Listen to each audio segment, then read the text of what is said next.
좀 공지사항 하겠습니다. 여기 우리가 최덕님 그 고모님 들으실지 모르겠는데, 네, 우리 고정 멤버신데 고려대학에 이번에 박사과정에 좀 들어오셔가지고 지원하셨는데 하여간 합격이 됐습니다. 그래서 그 최덕님 박사님한테 좀 축하를 드리고 싶은데 오늘 들어오실 텐데, 네, 나중에 좀 한번 축하 한번 이야기 좀 같이 하도록 하겠습니다.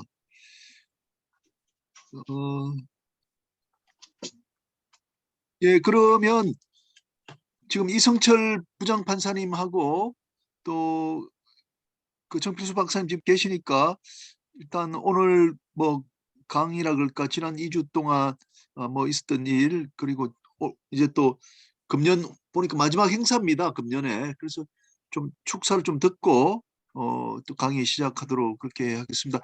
정필수 박사님 좀 부탁드리겠습니다.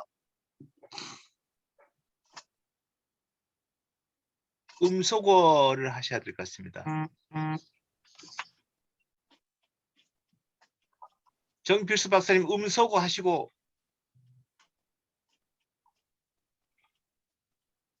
박사님 음소거를 하십시오.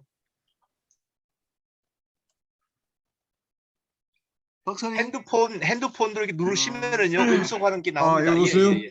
네네. 박사님, 예, 말씀하십시오. 들리시죠? 네, 잘 들립니다. 예.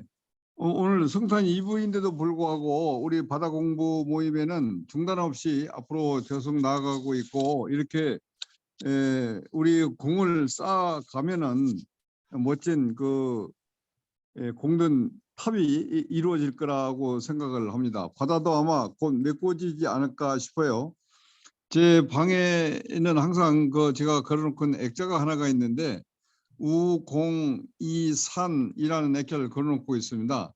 옛날 제 나라 때 우공이라는 분이 자기 집 앞에 산이 하나 있는데 이 산을 옮기자는 생각을 가지고 섭으로 매일 퍼서 옮겼다고 그래요. 그래서 자기들이 못 옮기면은 자손대 손자대에 가서도 옮겨지겠지 하고 시도를 했다는데, 아마 우리 바다 공부하는 것도 마치 그 우공이 이산하는 것처럼 그렇게 꾸준히 나가는 데 대해서 정말 경의를 표합니다. 우리 김인영 교수님 정말 멋지게 리드를 해주시고, 또 여기에 같이 동참하시는 우리 많은 동료들이 합심해서 이렇게 모아가는 우리 바다 공부 모임, 정말로 새로운 좋은 선례가 될 것으로 생각을 합니다.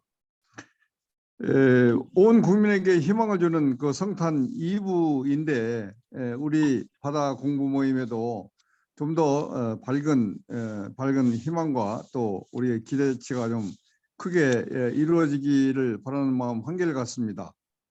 오늘 드디어 100번을 넘고 109회, 110회까지 이르고 있는데, 109회에서는 지금 누구든지 절실한 문제라고 생각은 하지만 정답을 못 찾아가지고 다 고민해야 하는 그런 문제이긴 합니다만은, 선원 부족 문제를 가지고 어떻게 해결할 것인가 하는 데 대해서 해양대 명예교수이신 전영우 교수님이 해안을 제시해 주실 걸로 생각을 합니다. 이어서 110회에서는 김인영 교수님이 그 해상교통법 강의를 하시는데, 우리가 걷고 도로 가는 데는 익숙해 있지만 바다에서 아무런 선도 없는 바다에서도 항상 똑같은 도로와 같은 그런 우측 통행의 원칙을 꼭 고수해야 안전한 항해를 할 수 있다고 믿고 있습니다. 따라서 우리 요즘 그 안전에 대한 경각심이 굉장히 높아지고 있고, 또 이런 안전 문제는 우리가 먼저 스스로 알아서 지켜야 확보되는 것이기 때문에 여기에 대한 확실한 우리 지식을 가지고 또 이걸 정리해 나갈 필요가 있는데, 아주 시기적절한 그런 강의라고 생각이 됩니다. 오늘 우리 바다공부 모임 많은 전 회원들이 다 멋진 희망을 가지고 또 새로운 한 해를 기대하면서 좋은 시간 갖기를 바라는 마음에서 정말로 다 같이 일어나서 정말 축하를 해주고 싶은 그런 모임입니다. 고맙습니다. 예, 감사합니다. 예, 박사님 언제나 아주 멋진 축사를 해주시는데 대단히 감사합니다. 어디 외부에 계시나 봅니다. 제가 지금 성당에 와 있어요. 예, 예. 아, 그래서 좀 그러시군요. 미선을 조금 늦게 참석을 하고 예, 예. 우리 바다공 모임 시작만 지금 예, 참가를 하고 있습니다. 아, 예, 감사합니다. 예, 다음은 우리 이성철 부장 판사님 모시겠습니다. 네네. 예, 안녕하세요. 잘 들립니까? 예, 예. 예. 정말 메리 크리스마스입니다. 눈도 와서 일부 그 화이트 크리스마스일 수도 있고요.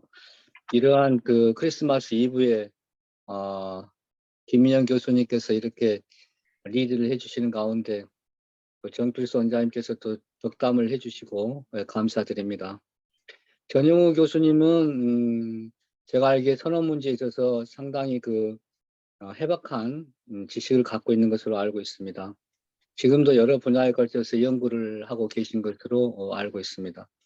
제가 겪었던 선언 부족 문제는 우리나라에서 스리랑카나 외국인들 고용하는 외국인 고용 제도를 이용해 가지고 외국인들을 많이 부족한 선언 문제를 해결했던 걸로도 있는데 여러 가지 또 문제가 계속 발생하는 것 같습니다. 오늘 고견을 들어보도록 하겠습니다. 또 우리 김인영 교수님께서 이 강좌를 계속 리드하는데 해상교통법 강의를 오늘 해주시는데 법조계에서도 이미 널리 알려져 있는 참 중요한 책이고 강의입니다. 이 해상교통법 강의는 저하고 좀 중복이 돼서 저에게 아마 오늘 축사를 요청한 것 같은데 제가 박사학위 논문을 받았던 선박 충돌로 인한 손해배상 책임을 선박 충돌의 법리라는 책으로 제가 단행본으로 내는데 그 이유는 2021년 4월 13일 올해 해상교통안전법이 해사안전법으로 이게 좀 바뀌었습니다. 이게 해사교통안전법으로 법률 제 18,063호로 해가지고 개정이 됐습니다. 그리고 또 선박의 입항 및 출항에 관한 법률이 2020년 2월 18일 날 또 개정이 됐고요. 또 중요한 게 국제사법이 개정이 돼가지고 올해 1월 4일 날 개정이 돼서 이와 같은 큰 줄거리를 갖고 있는 법률이 개정이 돼 있어서 해상교통법의 강의는 아주 시의적절한 것 같습니다. 물론 국제해상 충돌 예방 규칙이 중심이 되어 있죠. 오늘 좋은 강의를 듣게 돼서 참 기쁩니다. 오늘 특히 종합토론을 담당하신 권호인 대표님은 여러분들이 잘 아시다시피 해박한 해운에 관한 지식으로 다방면에 걸쳐서 해안을 가지고 계시고 제가 알기에 보니까 약주도 잘하신 것 같습니다. 그리고 고미한 인품을 갖고 오늘 계십니다. 오늘 고미한 인품과 향기를 취하고 크리스마스 이브를 맞이하도록 하겠습니다. 그리고 제가 최근에 아까 말씀드린 선박 충돌의 법리 이외에 제가 그동안 판결한 사건들을 좀 정리하고 언론 기사들에 났던 부분들을 모아가지고 법에서 법을 넘어라는 책을 제가 발간해서 엊그저께 책이 나왔습니다. 일부 전자북으로도 나와가지고서 법률신문에서도 이제 발간 소개를 해주셨는데 법률신문에 관한 부분은 나중에 단톡방에 올리도록 하겠습니다. 여러분들 시간을 줄이기 위해서 이만 축하의 말씀드리고 즐거운 크리스마스와 새해 복 많이 받으시기 바랍니다. 감사합니다. 예, 좋은 말씀 감사합니다. 예, 예.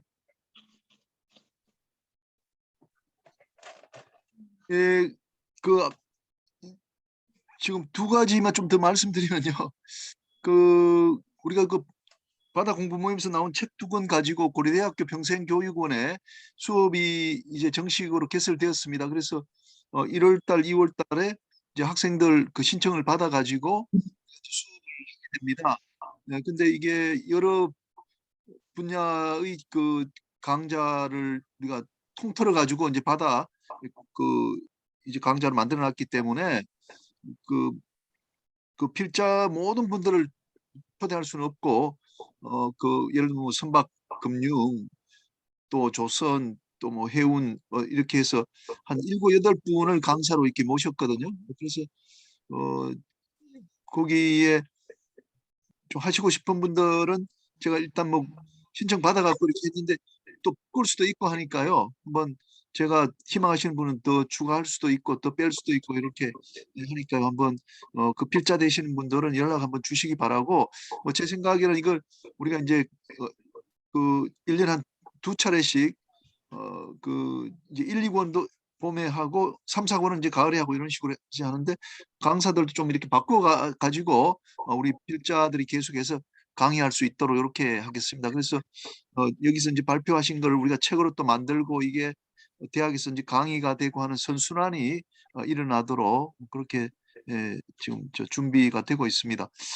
그리고 오늘 그 조성환 장관님 오늘 나오시지 뭐 않으셨는데 아마 보고 계신지 모르겠습니다만은 제가 이제 12월 12일자로 조성환 장관께서 이제 해양수산부 정책자문위원장으로 다시 위촉을 해주셔가지고 제가 이제 2년 만에 다시 자문위원장으로 그렇게 복귀하게 되었습니다. 그래서 조 장관님께서 우리랑 같이 공부하시면서 아마 이제 제가 이 모임을 또 리더하고 여기서 나오는 많은 그런 다양한 전 분야에 대한 자문을 우리 장관님을 비롯한 해양수산부에 좀 해달라는 취지로 저를 다시 그 자문위원장으로 위촉하신 것 같습니다. 우리 뭐 장관님께도 감사의 말씀 드리고 우리 회원님들께도 감사의 말씀을 드립니다. 감사합니다. 예, 다음은 이제 바로 강의 시작하도록 하겠습니다. 우리 전영우 교수님 강의 좀 부탁드리겠습니다. 전영우 교수님은 우리나라 선언 문제에 대해서 누구보다도 또 해박하시고 그 선언의 뭐랄까 행보 그리고 선언이 안정적으로 즉 공급이 되어서 우리 해운산업이 발전하기를 누구보다도 참 고대하시고 노력하시는 분이십니다. 지금 이제 한국해양대학 정년퇴직하시고 명예교수로 계시면서 회기인력정책연구소장을 맡으셔가지고 또 노력하고 계십니다. 교수님 부탁드리겠습니다. 네, 오늘 이 귀중한 기회를 주셔서 감사드리고요. 뭐 주로 제가 오늘 말씀드릴 내용은 뭐 선언 중에서도 해기사 문제를 중심으로 해서 또 그 중에서도 상선 해기사 모든 선언 문제를 다 이야기하기에는 시간이 좀 부족하기 때문에 상선 해기사를 중심으로 말씀을 드리겠습니다. 오늘 이제 목차가 조금 많은데요. 우선 현황 진단을 하고 현재 상태로 가면은 해기 전성이 되지 못하고 단절이 날 것 같다는 문제. 이것이 역시 이제 승선 해기사뿐 아니라 육상 해기사의 공급 단절 문제가 일어나서 해사 산업 전반에 걸친 문제를 야기할 것으로 예상이 됩니다. 선언하면 해외도 많이 있기 때문에 해외에서 선을 데려오면 되지 않겠느냐 하는 생각을 하시는데 이 문제도 과연 그렇게만 생각하는 것이 타당한지에 대해서도 임금을 비교해 봄으로써 우리가 어떤 시사점을 우리가 가질 수 있고요. 뭐 그를 통해서 이제 선언 문제의 현 주소를 한번 종합해보고 현 상황에서 향후 회기 전성을 위해서 우리가 어떠한 비전을 가지고 어떤 일을 해야 이런 문제가 완전히 해결되지는 않겠지만 상당 부분 해소할 수 있을 것인지 이런 것들을 이제 말씀드리고자 합니다. 그 중에서는 이제 제가 현재 일하고 있는 미래 해기 인력 육성 협의회에서 수기에서 채택한 29개의 중점 추진 과제가 있습니다. 이것을 말씀드림으로써 오늘 그렇게 마무리가 될 것 같고요. 우선 이 슬라이드는 우리나라가 과연 어느 날 갑자기 우리가 해양의 DNA가 생겼느냐 하면 그렇지 않다는 것입니다. 우리 한민족의 해양 DNA는 선사사 시대 이래부터 있었고요. 특히 최근에 제가 읽어본 이제 해양사를 전공하신 분들의 서적을 많이 읽어보면 상당히 그런 문제를 알 수 있었습니다. 우리가 고구려의 폐망도 결국 이제 수군을 이제 외세에서 쳐들어오는 수군을 막지 못했기 때문에 이제 고구려가 결국 멸망했다는 이런 점도 볼 수 있고요. 작은 나라였던 신라가 통일했던 것은 바다의 힘을 빌렸기 때문에 신라의 선부가 설치되어 있다는 거. 그리고 고려는 아시다시피 고려를 건국한 왕건은 이 해양 세력이 만든 그런 나라이죠. 조선이 멸망한 이유는 여러 가지가 있겠습니다만은 그 중에서도 중요한 하나 이유로서 외부와 단절을 했다는 것입니다. 중국만 쳐다보고 편식을 했기 때문에 결국 말기에 있어서는 극도로 이 국력이 쇠퇴해서 만국의 비극을 맞았다고 보여집니다. 그리고 해방 이후에 선박자들이 해양대학을 만들고 우리가 해운을 해야 되겠다, 세계로 뻗어나가겠다는 생각을 가지시고 이렇게 해서 오늘날 한강의 기적을 만들었는데, 한강의 기적을 만드는 데 있어서 한 축을 담당하는 것이 역시 해양 인재를 육성한 결과다. 오늘날 세계 1위의 조선업을 일구었고 해운은 5위에서 7위를 유지하고 있으며 수산업도 13위까지를 유지하고 있습니다. 조선시대에도 보면 평화 시기가 길어짐에 따라서 결국 바다로 나가기를 싫어했습니다. 그것이 결국 쇠국이라는 이런 것을 불러일으켰는데, 오늘날 우리는 해양 인재의 위기를 우리가 볼 수가 있어서 상당히 안타까운 상황입니다. 한편 우리나라는 절대적인 이제 인구의 감소국이기 때문에 그에 따라서 항정 인구가 감소하고 해기사를 육성하는 인원도 감소할 것이라는 이런 좀 암울한 이런 상황이 현재 빚어지고 있습니다. 현재 수급 상황을 보면 해기사의 수급 상하의 직급별 불균형이 일어나고 있습니다. 선장기관장은 상당히 많이 수요가 필요한데 하급 직원은 부족한 형태. 이대로 가면은 선장기관장을 만들어낼 수 없는 이런 상황이 도래하고 있습니다. 좀 근무하기 힘든 탱커에서는 인력 공급이 잘 안 되는 이런 문제가 있는데, 이것은 단순한 인력 이제 부족한 것뿐 아니라 임금 문제도 좀 있다라는 것을 최근에 제가 좀 체크를 했습니다. 그러다 보니까 선장기관장들이 굉장히 고령화가 심화되고 있고 점점 나이가 많아지고 있다 하는 것입니다. 그래서 이것은 결국 해기 단절로 이어질 가능성이 점점 농후해지고 있습니다. 한편 세계를 들여다보면 세계에서도 해기사 공급 부족이 심화되고 있고 우리나라뿐 아니라 전 세계가 선장과 기관장이 부족한 이런 상황입니다. 이 점은 해외 나가서 우리가 충분히 외국 인력을 데려올 수 있는 것이 아니라 그렇기 때문에 한국의 해운의 발전을 위해서는 그를 운항하는 인력에 대한 새로운 생각이 필요하다는 점입니다. 최근의 상선 회의사의 이직률은 급속도로 증가했고요. 2013년 2.5%였는데 지금은 20% 가까이 높아지고 있고요. 특히 MZ세대를 중심으로 이직률이 매우 높은 상황입니다. 1항기사와 2항기사의 이직률이 높고요. 선기장과 3항기사는 이직률이 상대적으로 낮은 그런 상황이죠. 이런 상황에서도 현재 산업계에서는 문제의 대응 체계는 상당히 미흡하다고 보입니다. 여러 가지 문제가 좀 있는데 이 문제는 좀 슬라이드를 보면서 말씀드리고자 합니다. 현재 우리나라 전체 선박 척수입니다. 소형 어선을 제외한 것인데 우선 서던법이 적용되는 선박 척수가 6,756척으로서 척수는 조금씩 증가하는데 상선은 증가한 반면에 어선은 감소했고요.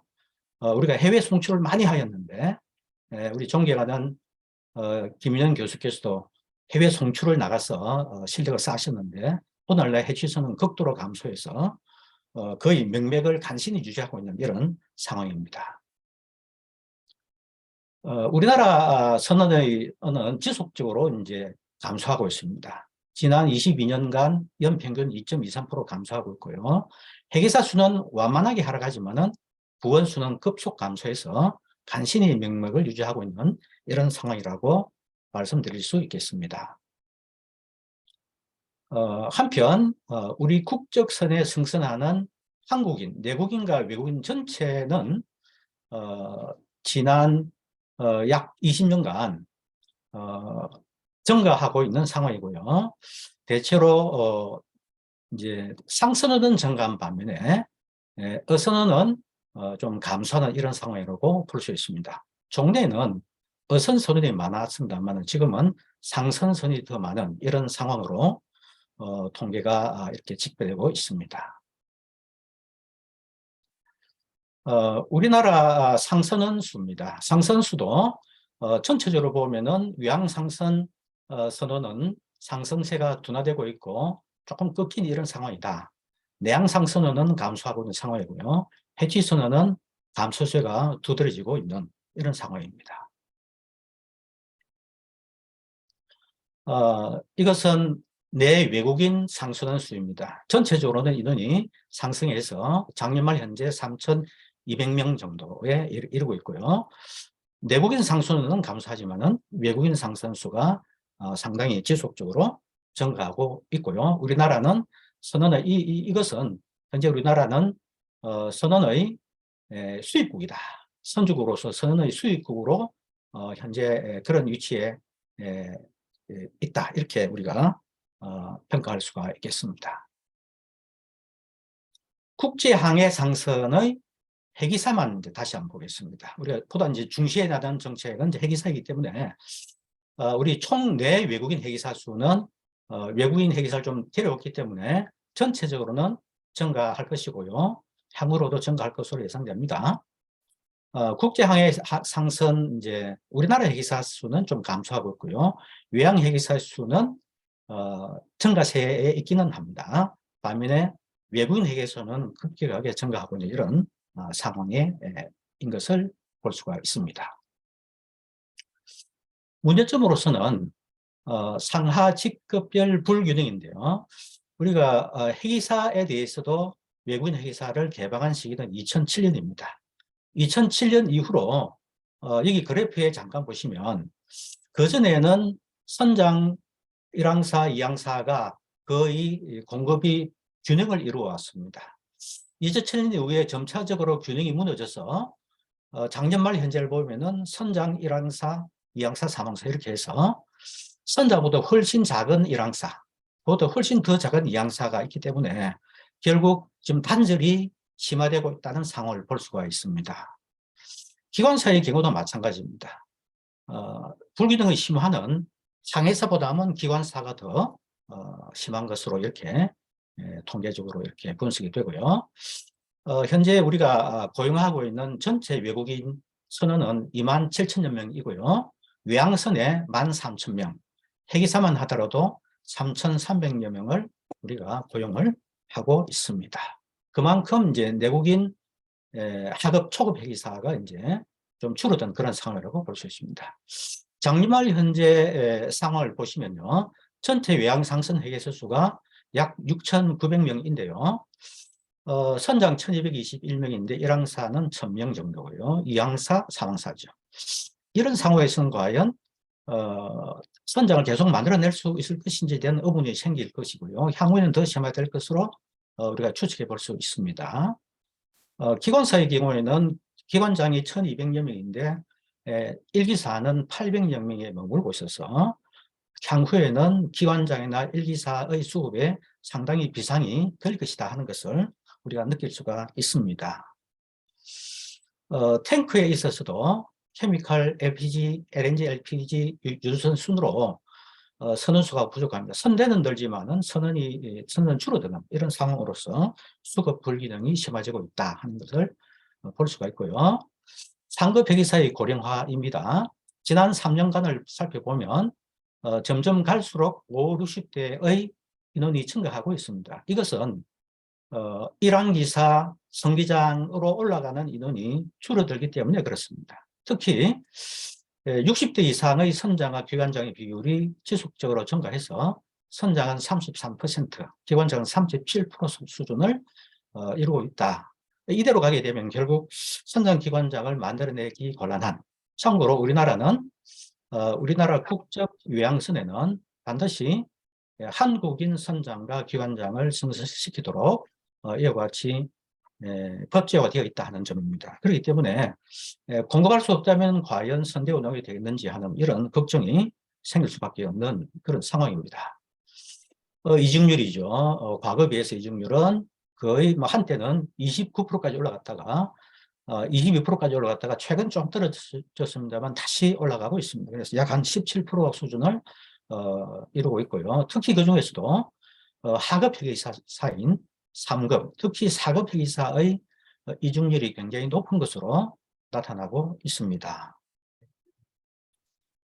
출생아 감소로 인한 학령 인구 감소이죠. 점점 줄어들고 있고요. 금년 정도에는 이미 인원수가 50만 명 이하로 떨어졌고요.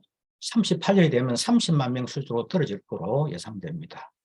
이렇다는 것은 향후 우리나라의 5개의 상선 회계사를 양성하는 기관에서 과연 학생들을 정원을 미달하지 않고 채울 수 있겠느냐 하는 이런 이제 걱정이 되는 것이죠.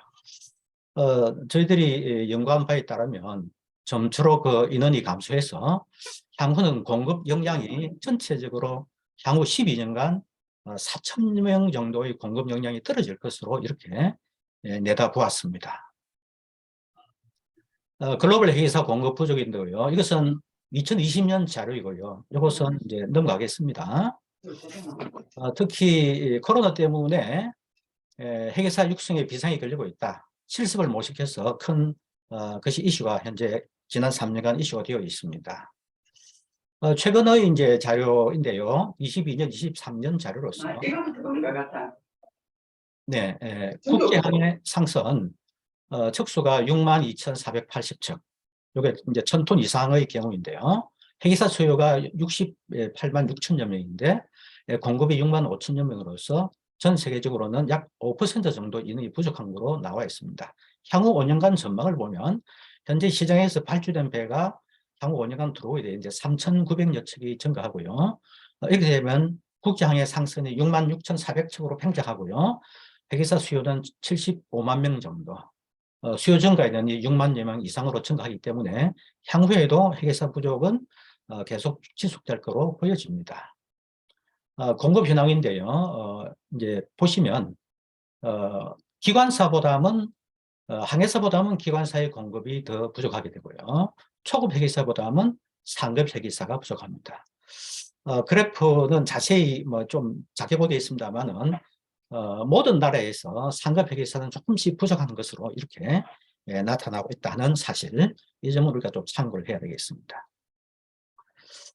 이건 회사 기술 변화 동향은 시간 관계상 자세히 설명드리지 않고요. 간략하게만 말씀드리겠습니다. 뭐 디지털라이제이션, 원격과 자율운항, 친환경, 연료전환. 이 문제는 우리 이 공부방에서 많은 분들이 이미 발표했고 노렸기 때문에 이렇게 디지털라이제이션이라는 이제 상황이 일어나고 있고 원격과 자율운항 선박이 속속 개발되고 있다는 점, 그리고 글로벌 선대의 대형화 동향을 보면 최근에 선제의 발전은 초대형선이 주로 많이 발주되어서 대체로 초대형화 일어나고 있다는 점입니다. 따라서 적당 우리가 고용 인원이 과거에 비해서 물동량이 더 늘어나지만은 고용 창출 효과는 좀 줄어드는 이런 상황이고요. 자율운항선은 더욱더 창출 효과를 줄어들게 할 것으로 보입니다. 글로벌 선대의 친환경화 동향은 넘어가도록 하겠습니다. 이와 같은 동향은 선박 운항 기술이 고도화된다는 것을 말하고요. 이렇게 고도화된다는 것은 선박 운항 기술도 고도화되어야 하고요. 이것은 보다 스킬풀한 회계사가 필요하다는 것입니다. 그런데 스킬풀한 회계사는 전 세계적으로 부족한 상황이고 이것이 향후에도 부족할 것으로 전망되고 있는 상황이죠. 최근에 이제 등장하는 선박들은 고부가가치 선종이 증가하고 있고요. 이것은 융합형의 좀 더 능력 있는 핵이사에 대한 요구가 청대되고 있다 하는 것입니다. 향후는 이런 동향이 더욱더 심화될 것으로 내다 보입니다. 이제 이 자유당선 때문에 과연 향후 선언 문제가 어떻게 될 것이냐 이런 것에 대한 많은 이제 논의가 있고 전망이 있는데요. 이 자유운항선의 증가는 핵이 전문 인력의 관점에서는 위기보다는 기회 요인이 더 크다는 이런 이제 보고서가 있습니다. 그 점은 상당히 일리가 있고요.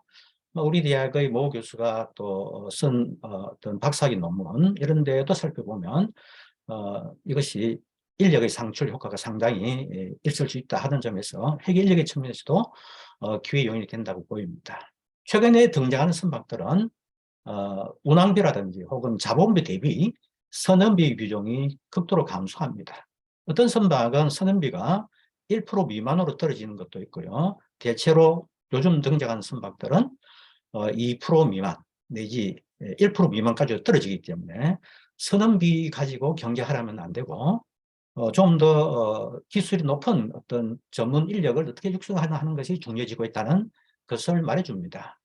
최근 여러 가지 분석 통계, 사고 통계를 분석해 보면 임금보다는 코스트를 낮추는 것에 영향을 관심을 가지기보다는 품질을 더 관심을 가져야 되겠다. 품질 높은 어떤 선원을 채용했을 때 해양 사고율이 줄어들고 또 실질적으로 운항 코스트, 선원비는 줄어들지만은 오퍼레이팅 코스트 전반에 있었잖아요. 그것이 오히려 득이 된다는 것.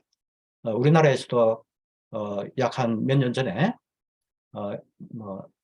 당시 이제 현대상선, 지금 HMM입니다만은 또 현재 그때 한진해운 이런 데서 보선 컨설팅을 받아본 결과는 우리나라 핵이사와 외국인 부원을 썼을 때가 훨씬 오퍼레이팅 코스트 면에서 득이 된다 이런 분석 결과도 있다는 것이죠. 그래서 저는 선언을 비용의 관점에서 볼 것이 아니라 선언은 미래를 담보해 나가는 자산으로 생각하고 핵이 전문 인력을 어떻게 유지해 나가느냐 하는 데 관심을 가져야 된다고 생각합니다. 이런 여러 가지 이제 상황은 결국 국적 핵이사의 필요성이 증가하는 것입니다. 현재의 시점에서 저임금국을 통해서 실력이 낮은 이런 선원들을 뜻은 고용해서 내가 경쟁력을 유지할 것이라는 이런 발상은 미래지향적이지 않고요. 과거로 돌아가는. 이것은 우리보다 먼저 전통 해운국들이 겪었던 것입니다. 전통 해운국들은 저 선임국을 통해서 계속 그 사람을 쓰다가 해운은 점점 역량이 줄어들었고요. 회사 산업 정책의 생태계가 힘이 약화되는 이런 것을 우리가 반면 요소로 삼아야 된다고 보여집니다.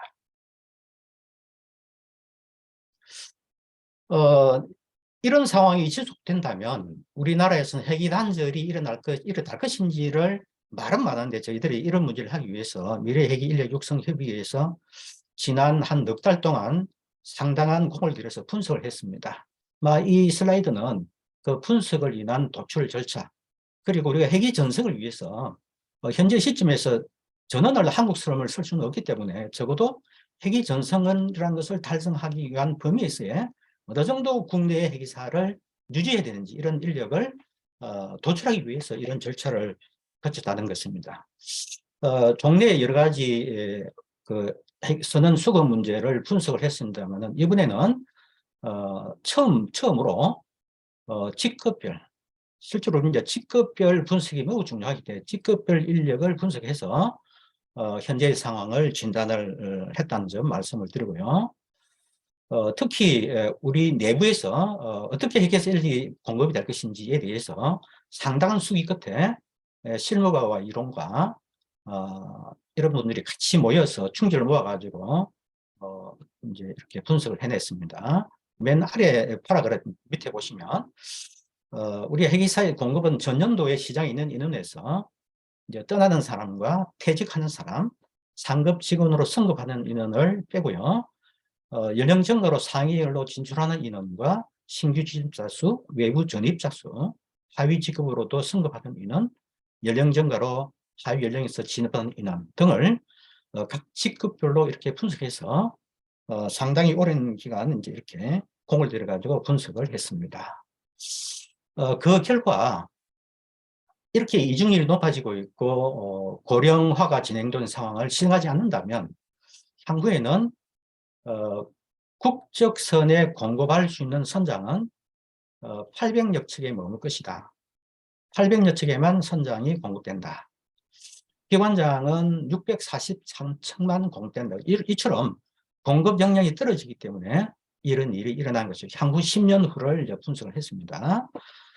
따라서 현재보다 더욱더 상하 직급별 불균형이 심화되어서 결과적으로는 회계 단절이 일어나는 상황이라는 것을 우리가 분석을 해냈습니다.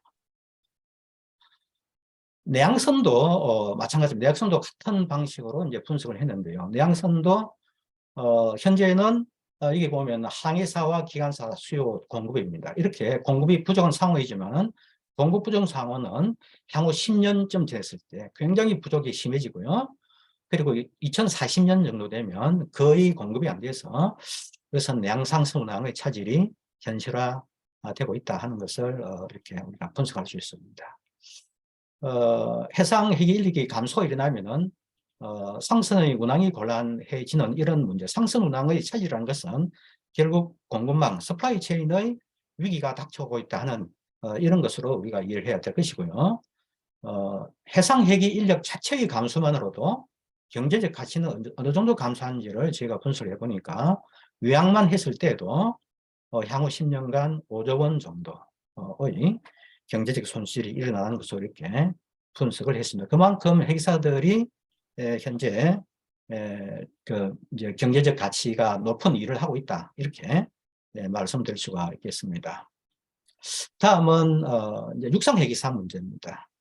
이렇게 육성했던 회계사들이 우리가 회사 산업 분야에 산업계와 그리고 공공기관, 정부와 해경 등 다양한 분야에 진출해서 해군에까지도 진출해서 일을 하고 있습니다.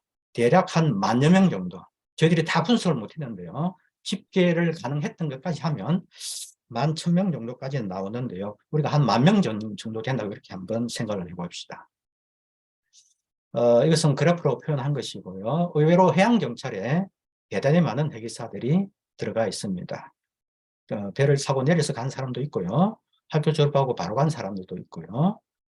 이렇게 해서 해경에 굉장히 많은 인력이 있고요. 오히려 산업계보다 더 많은 인력이 있는 것을 보고 조금 깜짝 놀랐습니다. 회계사 양성기관을 졸업해서 이런 사람이 과연 회사 산업계에 어느 정도 들어가는지를 했는데요. 우리가 해양계 자료는 회계사협회를 통해서 상당 부분 분석이 가능했고요. 그러나 수산 쪽은 이런 이제 노력을 하지 않아가지고 통계 분석이 좀 어렵습니다. 그래서 추정을 했는데 대체로 보면은 해양수산계 회계사를 양성하는 기관을 졸업한 사람들이 육상, 해사산업 생태계에 약 24 내지 31%로 거기에 들어가서 하고 있는 것으로 이렇게 추정이 됩니다. 이런 이제 육상의 회사 산업계에 들어가는 사람들의 공급원이 성선회계사인데 성선회계사 수가 점점 줄어든다는 것은 결국 육상회계사의 공급원이 감소한다는 것을 뜻합니다. 여기 보면은 육상 인력으로 들어가는 사람들은 비교적 통급이 큰 배의 사람들이 들어간다고 봐야 됩니다. 그래서 좁게 보면 2만 톤 이상의 승무원의 회계사 수가 회계사 중에서도 약 한 2,600명 정도 있습니다. 이것은 조금 2018년 통계지만 6,000톤 이상이 3,000명 정도 넘습니다. 이렇게 되죠. 전체 육상 회계사가 이 정도인데 따라서 육상 인력의 핵심 공급 자원 대비 육상 회계사 비율이 21 내지 40% 수준밖에 되지 않는다는 것입니다. 이 말은 향후 이대로 가게 되면 육상 회계사가 단절되면은 해상 회계사가 단절되면 육상 회계사도 단절이 날아서 우리 회사 산업 전반에 미치는 영향을 전반적으로 미칠 것이다. 이것은 전통 해양국에서 경험했던 이런 것을 우리가 참조해 볼 때 이걸 우리가 위기로 인식을 해야 된다. 이렇게 생각합니다. 회계사는 회사 사회와 산업계의 생태계에 들어가서 어떤 일을 하고 있느냐. 이것은 다양한 분야에 들어가서 전문 인력의 공급원이 되어 왔습니다. 우리 해방 이후에 그렇게 해야 되었고요. 그런데 최근 성승금 예벽의 이중률이 증가하고 있고요. 이렇게 하고 있습니다. 그런데 최근에 한국 회계사의 성승 경력별 주요 이중률을 보면은 점점 시간이 갈수록 이중률이 높아지고 있고, 특히 최근 미래를 책임져야 될 MZ 세대를 중심으로 해서 이중률이 더 높아지고 있다는 것은 상당히 우리가 이제 여기에 대해서 주목을 해야 되겠습니다. 아래 부분은 성성 경력을 가진 회계사가 우리 회사 산업 생태계에 어디에 들어가서 일하고 있는지를 나타내주는 그림입니다. 다양한 분야에 들어가서 성급을 비롯해서 대학, 또 여기 계신 김윤영 교수님을 비롯해서 다양한 분야에 가서 우리 회사 산업 생태계를 지탱하는 전문가로서의 역할을 하고 있는 것이죠. 조선 산업의 발전과 회계사의 역할은 선언의 역사라든지 다른 것으로 여러 가지 밝혀져 있습니다. 우리 초기 조선을 건설하는데 회계인력이 크게 기여했다는 점 알고 계실 것입니다. 오늘날에서도 회계사는 일정 부분 역할을 하고 있고요. 특히 현업은 전방산업인 반면에 조선업은 후방산업이기 때문에 상호 큰 관련을 가지고 있습니다. 그래서 상호 협력해서 이렇게 발전해 나가야 되기 때문에 그런 점에서도 우리가 그 회계사의 급격한 감소, 회계 단절은 경계해야 될 것이라고 보여지고요. 조선 기자재 산업에 많은 회계사들이 들어가서 역할을 하고 있고요. 하고 있습니다. 전통 해운국을 보면 그들의 경험을 보면은 저임금 이제 선언들을 계속 애용하다가 결과적으로는 산업 생태계가 무너지는 이런 상황을 경험해서 최근에는 일정한 어떤 회계 전문 인력을 육성해야 되겠다 하는 이런 이제 정책으로 바뀌었고요. 최근 일본도 극도로 줄어든 회계사에 대한 위기를 느끼고 인력을 좀 육성해야 되겠다 해서 최근에 톤세 제도를 도입해서 일정 부분 성과를 거두고 있는 그런 상황입니다. 우리는 그래 되기 전에 어떤 조치를 해야 되지 않을까 하는 생각하고요. 여러 가지 예들이 있는데요. 일본이 그러했고요. 중동의 나라는 특히 그렇습니다. 그렇고요. 그런 나라는 할 수 없이 회계사를 수입해 쓰고 있고요. 일본도 최근에는 우리나라 회계사를 수입해서 육상 인력을 쓰고 있다 하는 것입니다. 그래서 이런 문제를 극복하기 위해서 최근에 회계사를 새롭게 육성하기 시작을 했습니다. 밑에 이제 회사 산업 풍경의 도면의 현상은 앞에 설명하면서 개괄적으로 좀 개념적으로 말씀드렸기 때문에 생략을 하겠습니다. 그래서 성성근무 회계사가 줄어드는 것은 회사 산업 전파에 미칠 영향이 크다 하는 점을 우리가 인식을 해야 되겠습니다. 그러면 이제 우리가 국내 이제 국적선에 27,000여 명의 외국인을 이제 데리고 쓰고 있는데 직책별 임금을 제가 한번 비교해 봤습니다. 이것은 드루리 자료인데요. 2021년, 22년 자료인데 우선 근화물선을 보면요. 대형 근화물선의 경우에는 선장 임금이 대략 10,000불 정도로 선흥공업국의 국적에 불문하고 필리핀이든 불가리아, 동업권이 총상 임금이 좀 높습니다만은 거의 비슷하게 10,000불로 이렇게 평준화되고 있는 현상을 볼 수가 있습니다. 그리고 대형 컨테이너선의 경우에는 선장 임금이 10,000불 정도가 됩니다. 10,000불보다 조금 돼서 1,800불 정도 수준을 보이고 있습니다. 탱커이죠. 탱커는 유조선 등인데 여기에도 보면은 22년 자료는 16,540불 정도. 탱크가 16,540불로서 평준화되어 있는데 탱크가 부가가치가 좀 높기 때문에 역시 임금도 좀 높게 이렇게 책정이 되는 것을 볼 수가 있습니다. 그 다음에는 예, 그렇고요. 그 다음에 LNG선입니다. 요즘 LNG선 발주가 많아지고 있고요. 향후 더 증가할 것으로 예상되는데요. LNG의 경우에는 대형선에서 대략 27,700불 정도로 임금이 평준화되고 있는 것을 볼 수가 있습니다. 중국은 아직까지 LNG 선장을 결례되지 못한 상황입니다. 우리나라는 약 한 20년 전에 이렇게 육성해서 오늘날은 성공력 육성이 되어 있는 그런 상황입니다.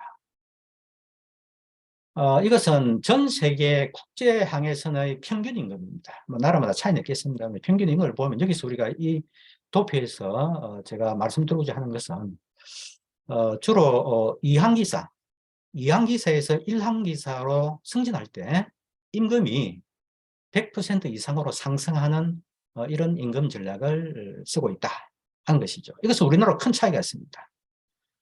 우리나라 임금 체계와 전세 임금 체계는 이처럼 큰 차이가 있다는 것인데요. 이것은 나중에 이 점은 시정을 해야 될 필요가 있지 않느냐 하는 이런 점에서 이 그래프를 보여드렸습니다. 우리나라 해기사 임금인데 이것은 우리 한국선은 통계연구를 이제 참조를 해서 분석을 했는데요. 환율을 1200원으로 했습니다. 이거 분석할 때 1400원으로 치솟았는데 장기적으로 한 1200불 정도로 된다고 이렇게 했고요.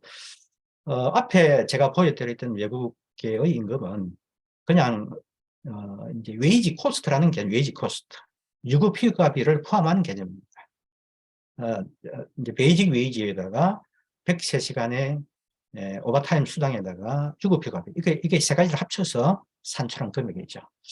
우리나라에는 통계 연보에는 유급 휴가비가 없기 때문에 제가 이것을 통상임금의 개념을 법률적으로 분석해서 거꾸로 이와 같이 33% 정도의 임금을 이렇게 산출해서 가산해가지고 이제 만드는 이제 통계입니다. 근화물선이 8,200불 정도 되죠, 선장이. 이건 전체 평균입니다. 컨테이너선 8,337, 중소, 중대 전부 다 합치는 그런 겁니다. 유황상전 전체.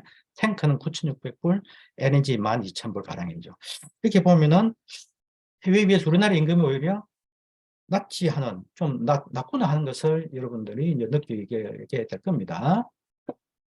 그래서 이제 대형선사, 우리나라의 대형선사를 알 수 있는 선사들을 따로 이 데이터는 공개하기는 곤란하기 때문에 A, B, C, D, E, F 이렇게 했습니다. 이 선사를 보면은 벌크나 컨테이너선은 비슷했고 임금이 우리나라는 대략 10,000불 수준으로서 어떤 데 11,000불 좀 되는 것도 있습니다. 이 정도 수준으로서 대형선사, 국제 대형선사 임금과 비슷한 수준이다. 조금 높은 데 우리가 된다는 걸 볼 수 있고요. 탱커는 800, 900불 정도 되기 때문에 국제선의 16,000불보다는 상당히 낮은 수준임을 우리가 느낄 수가 있죠. LNG선도 보면 대략 12,000불 수준인데 해외보다 우리가 낮습니다. 이 LNG선은 가스공사에서 이제 사용하는 배들이고요. 코가스에 이제 화물을 수송하는 배입니다. 이것은 우리나라 선사가 해외에 용선을 주어서 거기에 우리 한국선이 이제 승선하는 그런 케이스인데 이때는 15,000불까지, 많은 경우에는 16,000불까지 임금이 좀 올라가는 이런 상황입니다. 이렇게 해서 이 통계를 비교를 해보면 우리나라 이제 이게 폴란드, 루마니아, 중국, 인도, 필리핀인데요. 위에 거는 우리나라 대형선사의 평균이고요. 이것은 한국 전체의 평균입니다. 이렇게 보면 대형선사는 근화물 쓸 때는 약간 높게 나옵니다. 우리나라 선사가. 우리나라의 임금은 높습니다. 컨테이너선을 이건 1항사죠. 1항사도 이제 높습니다. 2항기사가 내려가도 좀 높은 수준이지만은 전체 평균은 상당히 낮은 수준이나 이렇게 수준의 걸치가 있습니다. 우리가 비교하자는 것은 주로 이제 대형선을 위주로 우리가 보자 하는 것인데요. 컨테이너선은 중상위권 정도가 되죠. 1항사의 경우에는 한 중위권 정도 되고요. 2항사의 경우도 이것은 상위권에 이렇게 임금 수준이 보입니다. 탱커의 경우에는 대형선사도 역시 다른 나라, 중국이나 필리핀보다 못하는 이런 상황입니다.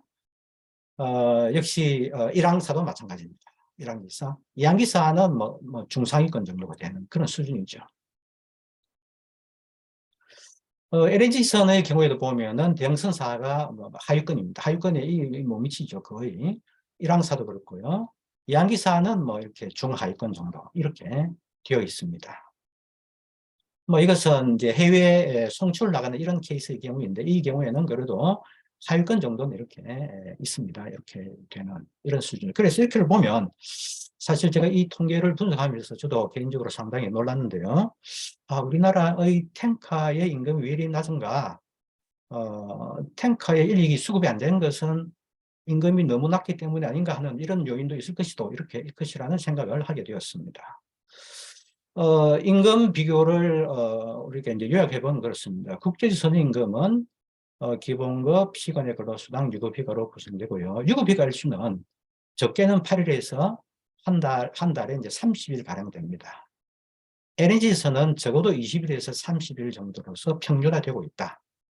그간에 세계적으로는 유급휴가가 크게 이렇게 제도가 개선되면서 국제사회에서의 임금 상승은 거의 없었습니다. 1% 내지 2% 수준밖에 안 됐거든요.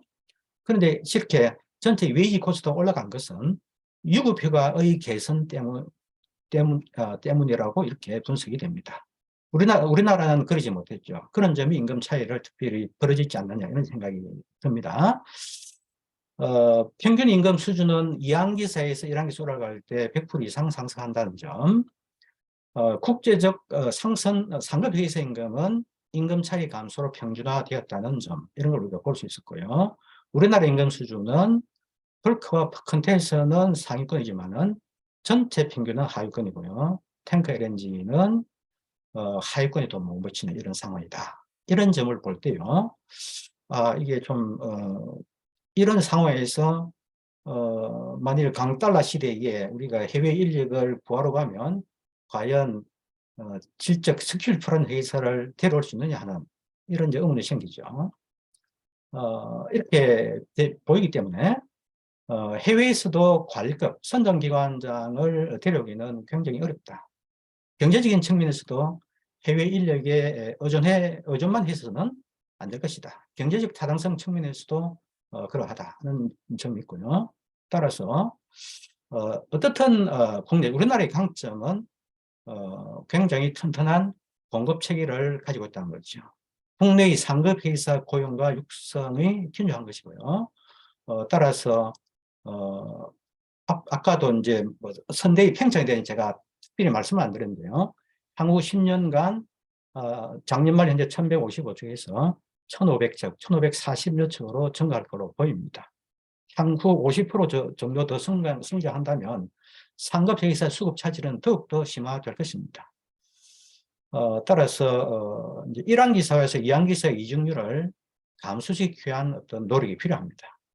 그리고 성무 경력 단절 회사를 어떻게 하면은 해상으로 복귀할 수 있을 것인지도 고민을 해봐야 되고요.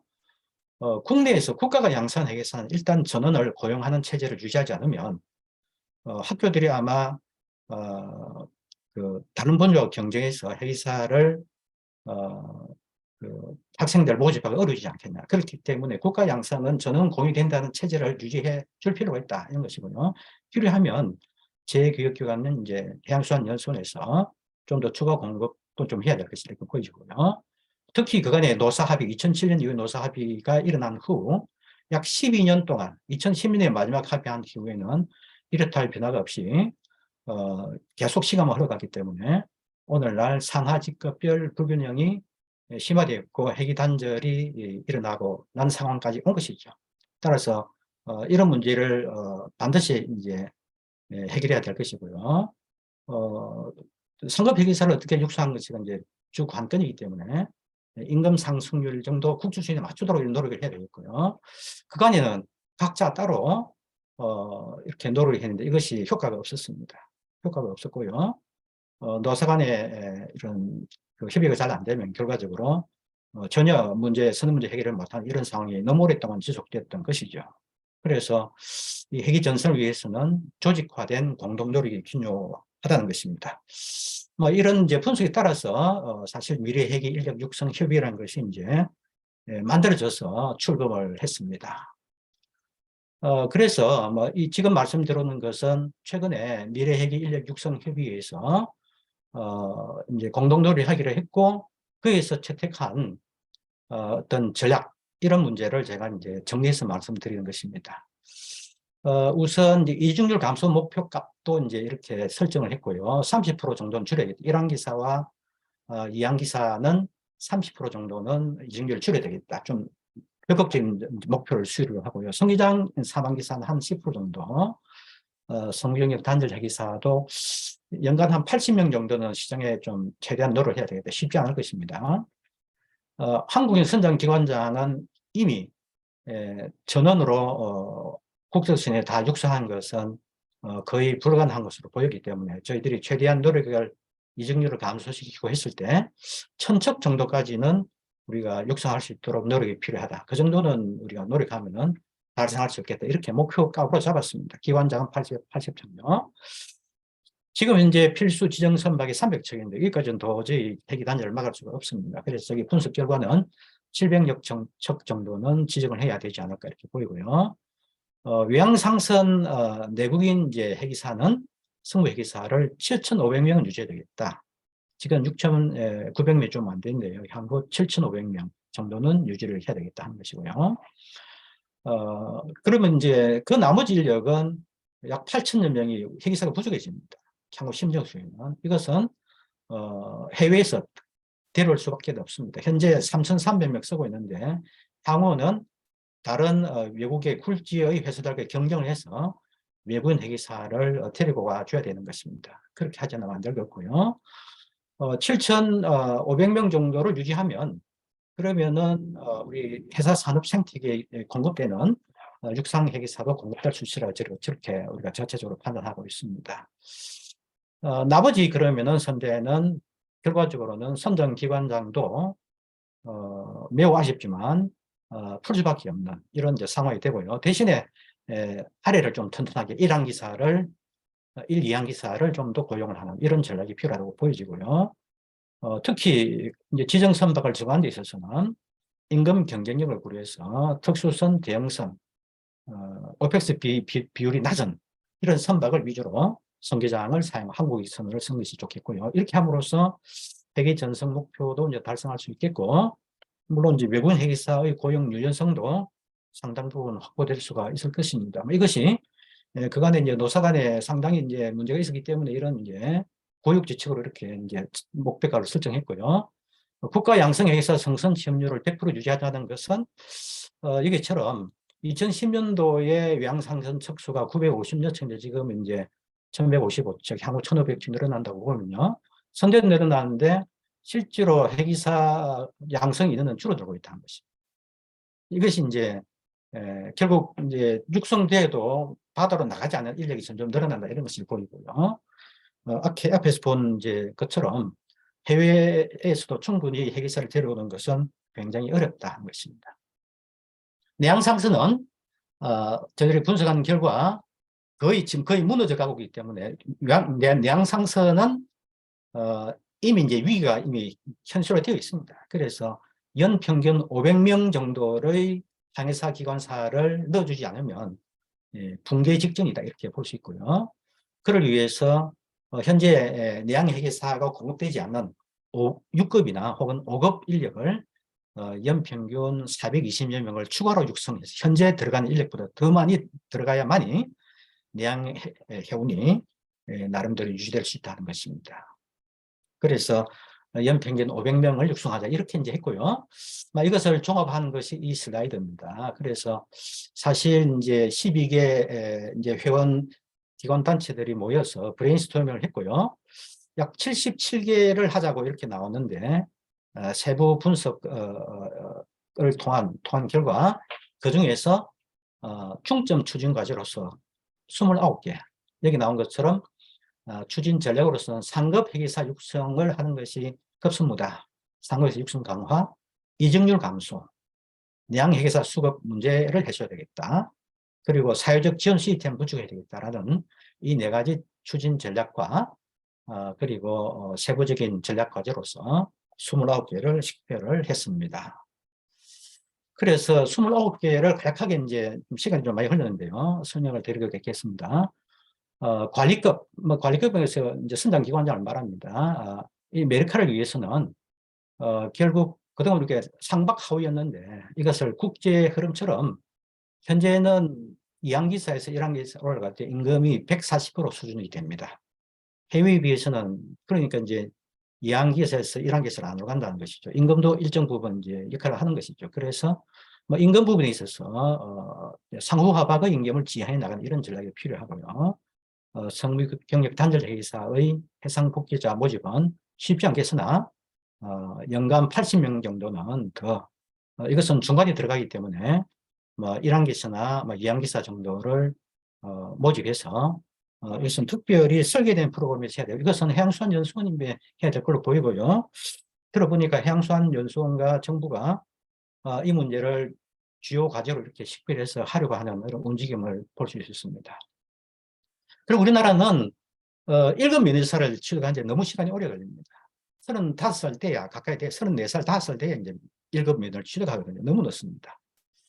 그래서 다른 나라는 30살 되기 전에 이제 취득하기 때문에 우리도 면허 체계도 개편하고 30살 되기 전에 선장기관장 할 수 있는 면허를 취득해서 그래서 육상에 진출해야 나중에 복귀시킬 때도 선장기관장을 으로 이렇게 이제 복귀가 가능하게 되기 때문에 현재는 이렇지 않기 때문에 육상에 내려 있는 회계사들이 1급 면허가 없는 사람이 대부분입니다. 거의 없어요. 그래서 효과가 상당히 적은 문제이기 때문에 이렇게 체질을 바꾸자는 것이 하나 있고요. 상급 회계사의 경력자를 우대하는 것입니다. 특히 1급을 공무원 채용할 때도 그렇고 육상에서도 육상직을 채용할 때 경력 많은 사람을 채용해야 그 사람의 전문 역량을 갖춰서 이제 들어가야만이 그 산업 분야도 경쟁이 높아질 것입니다. 기술 명장 제도는 항해사는 도전사라는 제도를 통해서 상당히 육성에 큰 이제 도움이 됩니다. 반면에 이제 기관장이 육성이 안 되기 때문에 기술 명장 제도를 도입해서 좀 고용노동부 하는 이런 제도를 참여해서 뭔가 기관장이나 이런 것을 육성할 수 있는 이런 노력이 좀 필요하고요. 직급별 불균형 이제 개선, 균형 회복인데요. 이것이 바로 이제 노사 간의 갱신, 이것은 노사가 지금 하도록 되어 있습니다. 노사 의견을 들어서 정부가 이제 해서 고시를 정하는데요. 시급하게 노사 합의를 갱신해서 현재 회계 단절이 되고 있는 상황을 좀 수습시켜야 되지 않겠느냐 이렇게 해서 이것이 굉장히 중요한 과제로 이렇게 식별이 되어 있습니다. 특수선 회계사 수급 불균형 해소는 육성을 해야 되고 연수원에서 좀 더 추가 육성을 국고를 좀 지원해서 육성을 하고요. 또 우리 학교에서도 젊은 회계사가 특수선에 좀 힘들지만 진출할 수 있도록 이렇게 좀 노력을 하고요. 선사들도 아마 이 임금 체계를 고려해서 특수선에 좀 끌어들 수 있는 이런 임금 체계로 좀 이렇게 개선할 필요가 있다고 보입니다. 그리고 이것은 뭐 이제 회계사들이 가장 걱정한 것은 미래에 대한 비전입니다. 그래서 비전을 효과적으로 제시하기 위해서 좀 회계사에 대한 해상과 육상의 경로를 구축해서 이것을 좀 청산을 제시할 수 있는 이런 것들을 하자는 것이고 여기에 많은 내용이 들어있는데요. 뭐 최근에 회계사협회에서 이런 이제 크리어 패스라는 이런 책자를 만들었는데 이것을 조금 더 이제 좀 알기 쉽게 이렇게 만들고 상담도 좀 하고요. 온라인을 통해서 하는 이런 제도를 좀 하려고 지금 준비를 하고 있는 것 같습니다. 그리고 육상이 들어갈 때 역량을 강화해서 들어갈 수 있는 이런 프로그램이 필요합니다. CDP를 하자는 것은 20년 전부터 이렇게 많이 저를 포함해서 많은 학자들이 주장을 했는데 아직까지 이루어지지 않죠. 그래서 이번에 공식적으로 미회협에서 회계전선 아카데미를 구축해서 운영하자는 것을 중요한 과제로 이렇게 식별해서 어떻든 육상에 들어갈 때 들어갈 수 있도록 해보자는 것이고요. 이직률 감소는 뭐 30%가량으로 줄이자. 그렇게 하면은 뭐 이 그래프에서 볼 수 있는 바와 같이 30% 줄이고 뭐 성무경력 단절 회계사를 육성하게 되면 1000척 정도, 1030척, 38척까지는 내국인 회계 선장을 공급할 수 있고요. 기관장은 그래도 869척밖에 되지 않습니다. 그래서 기관장에 대해서 기관 분야에 대해서 좀 더 노력이 필요한 이런 상황입니다. 근무환경 개선입니다. 근무환경 개선 중에서 가장 시급하고도 가장 효과가 큰 것으로 식별한 것이 바로 선언유급휴가 개선입니다. 국제에서는 한 달 일하면 한 달 쉬는 제도까지 가 있는데 우리나라는 현재 8개월 승선해서 유급휴가 청구권을 가진 이런 체제이죠. 이것을 단계적으로 8개월, 6개월, 4개월 이렇게 단계적으로 개선할 필요가 있죠.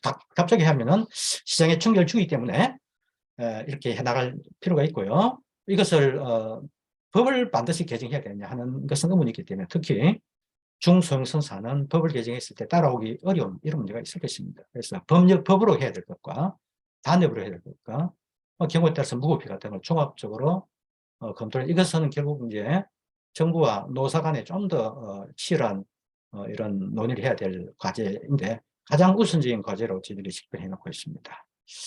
인터넷과 커넥티비티는 그냥 넘어가겠습니다.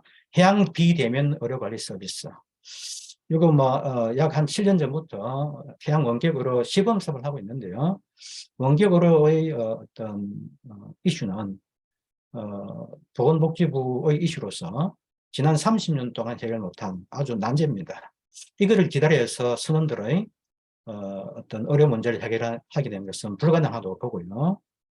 그래서 저는 최근에 해양 비대면 의료관리 서비스라는 새로운 개념을 좀 만들어내서 조기에, 적어도 국제하는 선박에서는 신속하게 이 제도를 마련하자. 건강에 대한 관심은 젊은 MZ세대는 굉장히 높고 이에 대한 욕구가 굉장히 크죠. 그래서 젊은 선원들을, 미래를 이끌어갈 젊은 세대를 하려면 이런 근무 환경 개선은 반드시 이루어져야 되겠다. 문화와 인권 개선, 현재 많이 하고 있습니다.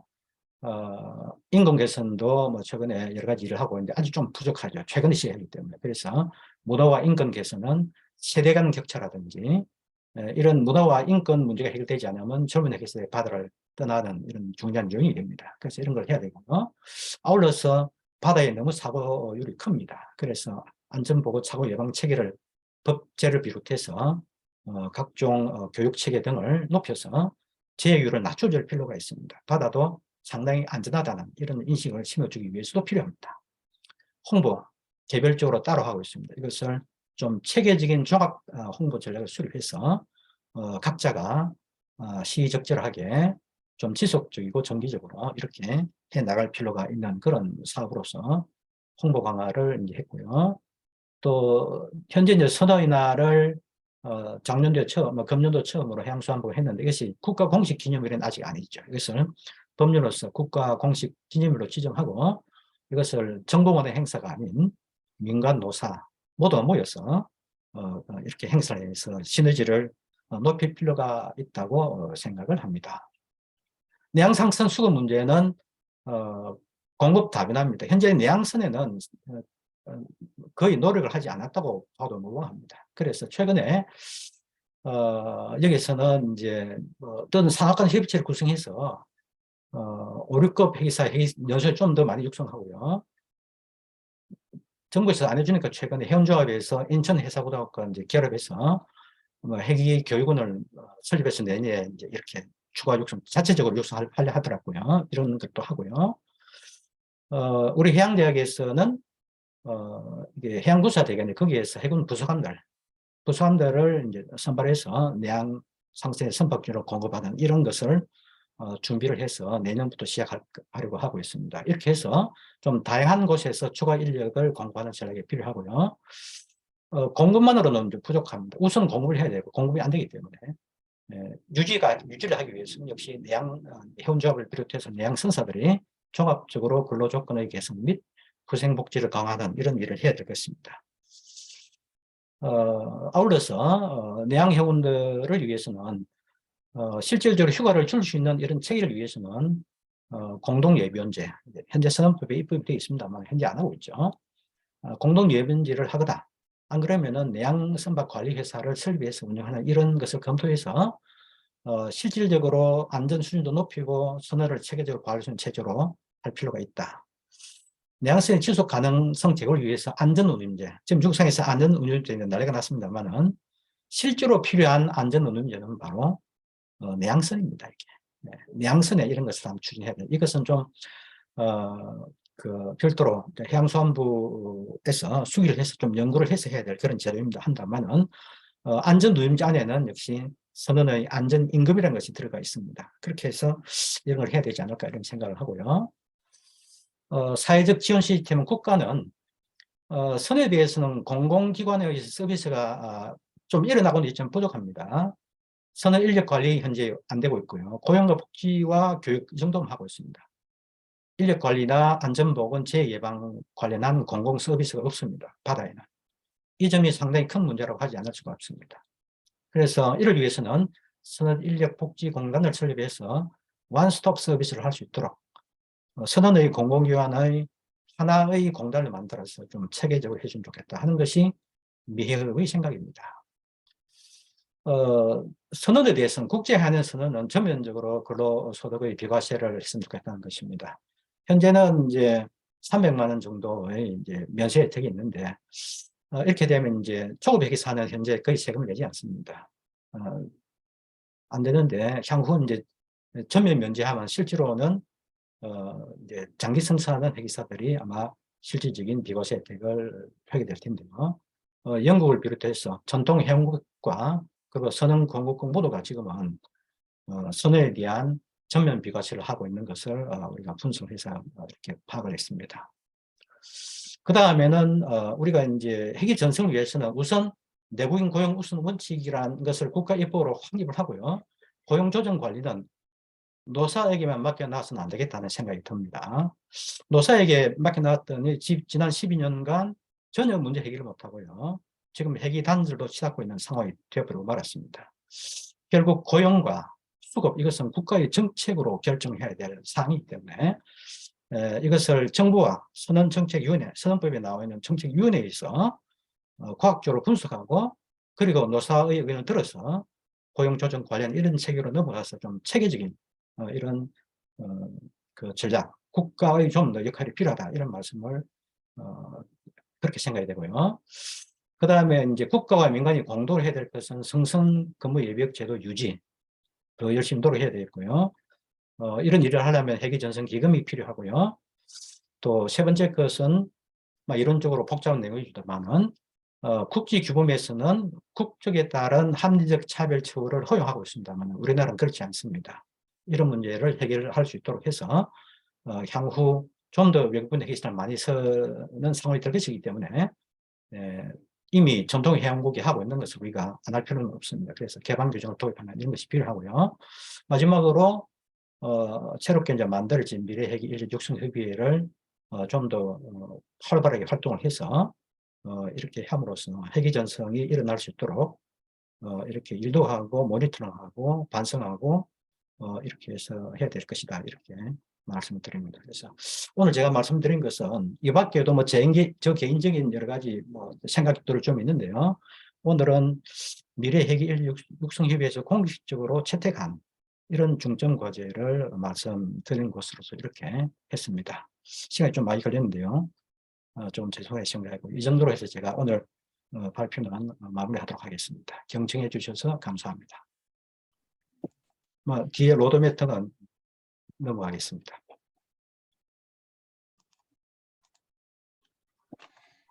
예, 전영 교수님 대단히 감사합니다. 그러니까 지금 미래 회계 인력 운영 협의회 이제 그 회장 자격으로 오늘 발표를 그렇게 이제 하신 것 같습니다. 예, 김 교수님. 예, 예. 회계 인력 육성협의회 의장은 예. 한국회운협회 회장, 그래요? 회장이 회장으로 되어 있습니다. 그리고 예. 그리고 회사협회장이 사무총장으로 되어 있고요. 저는 거기에서 이제 이론적인 뒷받침을 하는 역할을 하고 있어요. 회계 인력 정책 연구소에서 정책연구소. 네. 예, 잘 알겠습니다. 그래서 우리가 지금 회계 인력 공급이 좀 어려운 원인서부터 해가지고 대책까지 쭉 이렇게 말씀을 해주셨습니다. 그래서 제가 오늘 그 지정 토론은 이 선언 관련 이제 학교에 계신 분들 좀 많이 모셨습니다. 김동훈 교수님하고 이제 신동욱 교수님 일단 두 분 이야기를 한번 들어보도록 하겠습니다. 신동욱 교수님 이제 과거 이제 회계연수원에 계신데 신동욱 교수님, 예, 신 교수님, 네, 안녕하십니까, 교수님. 예, 신 교수님 좀 코멘트 좀 부탁드리겠습니다. 네, 교수님, 제가 지금 외부에서 접속해서 좀 인터넷 환경이 좋진 않은데요. 우선 전영우 교수님께 정말 감사의 말씀을 좀 먼저 전하고 싶습니다. 이 퇴직하신 후에도 여전히 계속 열정을 가지시고 우리 미래 해양 인력 회계 인력 양성을 위해서 지속적으로 연구해 주시고 관련 협회라든지 단체에서 계속 목소리를 내주고 계신 부분의 후배로서 저희 해양 그 같은 이 필드에 일하고 있는 후배로서 너무 감사드리고요. 오늘 말씀해주신 부분 중에 몇 가지 그 중점 추진 과제 중에 제 의견과 또 추가적으로 좀 문의를 좀 드리고 싶은 부분에 대해서 먼저 말씀을 드리겠습니다. 그 해양 인력 양성을 위한 여러 가지 로드맵을 많이 말씀해 주셨고요. 거기에서 다양한 지정 기업 기관에서의 인력 양성과 더불어서 연수원의 추가적인, 그리고 또 회사구에서의 추가적인 그 회기 인력 양성, 5급, 6급 과정 회기 인력 양성을 말씀해 주셨습니다. 근데 하지만 좀 현장에서 저도 그 오션 폴리텍 과정을 운영하는 입장에서 가장 중요한 부분이 현재 단계에서는 모집, 어떤 홍보 이런 부분에 가장 큰 어려움이 있습니다. 저희도 지금 현재 23년도 오션 폴리텍 회기사 양성 과정을 모집 공고 중에 있는데요. 계속 높은 정원을 목표로 삼고 있지만 다방면으로 홍보함에도 불구하고 정원을 실질적으로 충족하지 못하고 있는 상황이고요. 그리고 어렵게 이제 그 뽑은 저희 그 여러 인재들을 양성해서 현재 필드 5급, 6급 회기사가 갖는 내양 상선이라든지 또 더불어서 이제 상급 회기사의 외양 상선을 포함해서요. 그 양성해서 보내보면 특히 5급 과정 중에는 그 현장에서의 임금이라든지 근로 여건이나 이런 부분들 때문에 중도 포기하는 비율이 굉장히 높습니다. 그래서 이 모집과 충분히 그 많은 인원들을 모집하는데도 좀 한계가 있는 상황이고요.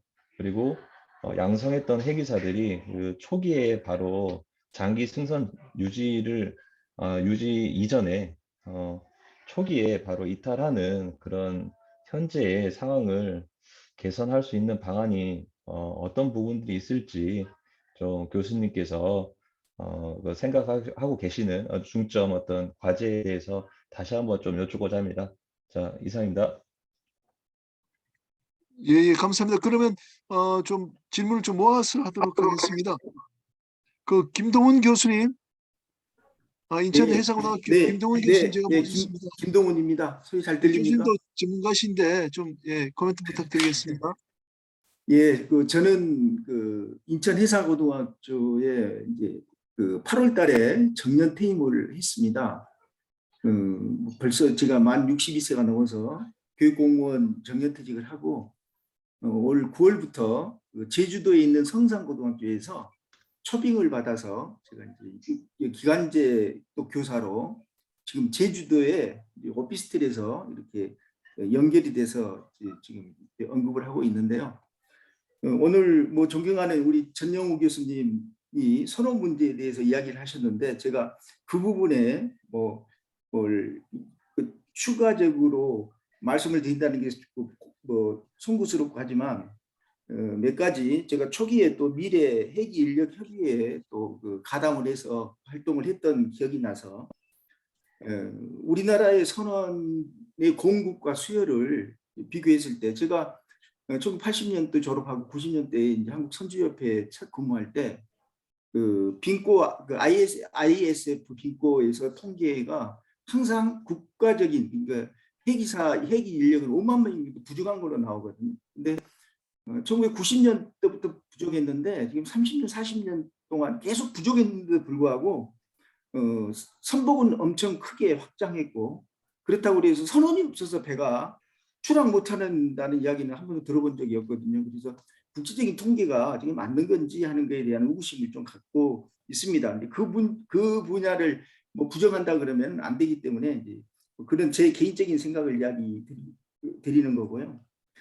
또 우리나라에서 이제 수요 공급 선원에 대한 그 공급 경로에 뭐 다양하다 이야기하지만 우리나라의 이제 앞서 우리 정 교수님이 말씀드린 대로 선원 선박이 6,900척 정도가 선호법에 적용을 받고 그다음 외양선이 이제 1,100척 정도 되는데요.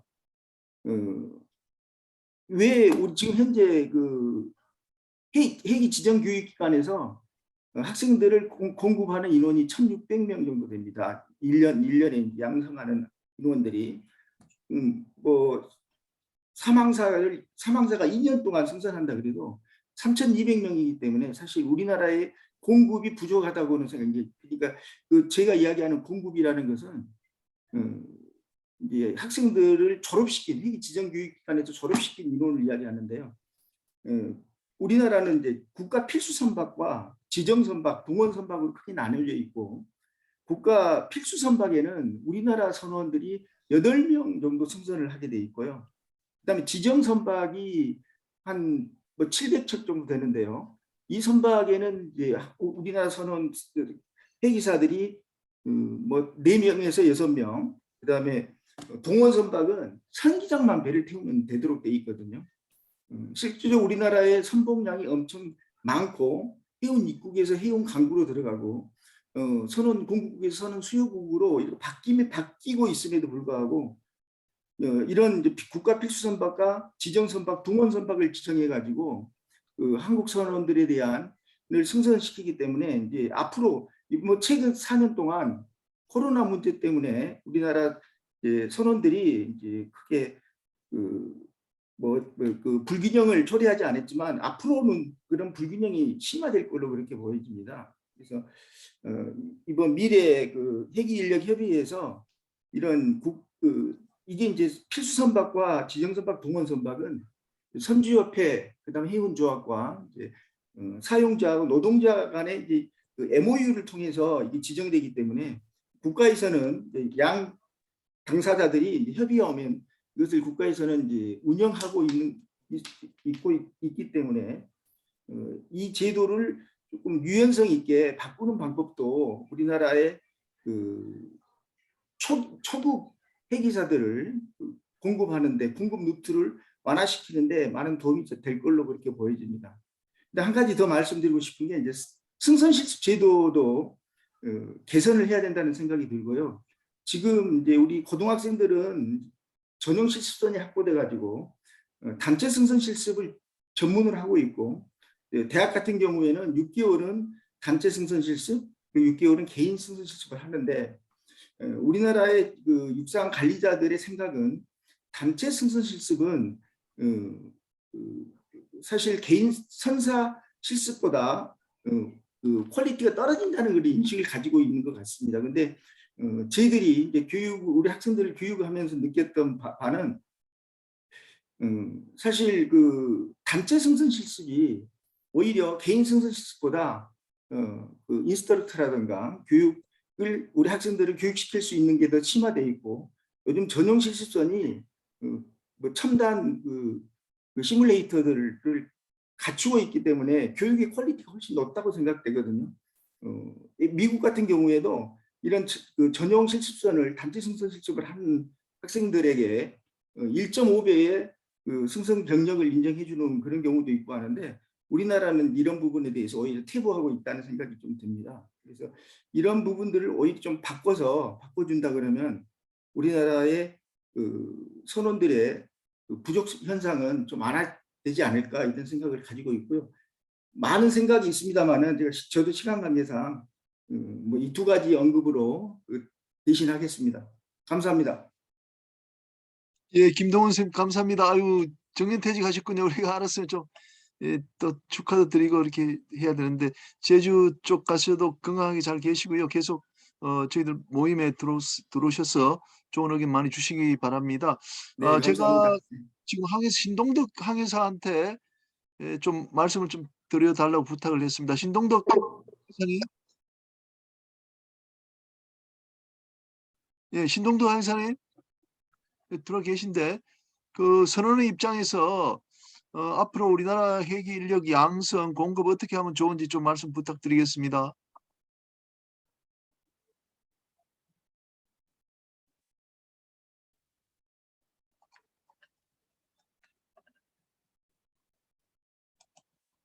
예, 연결이 잘 안 되는 것 같고요.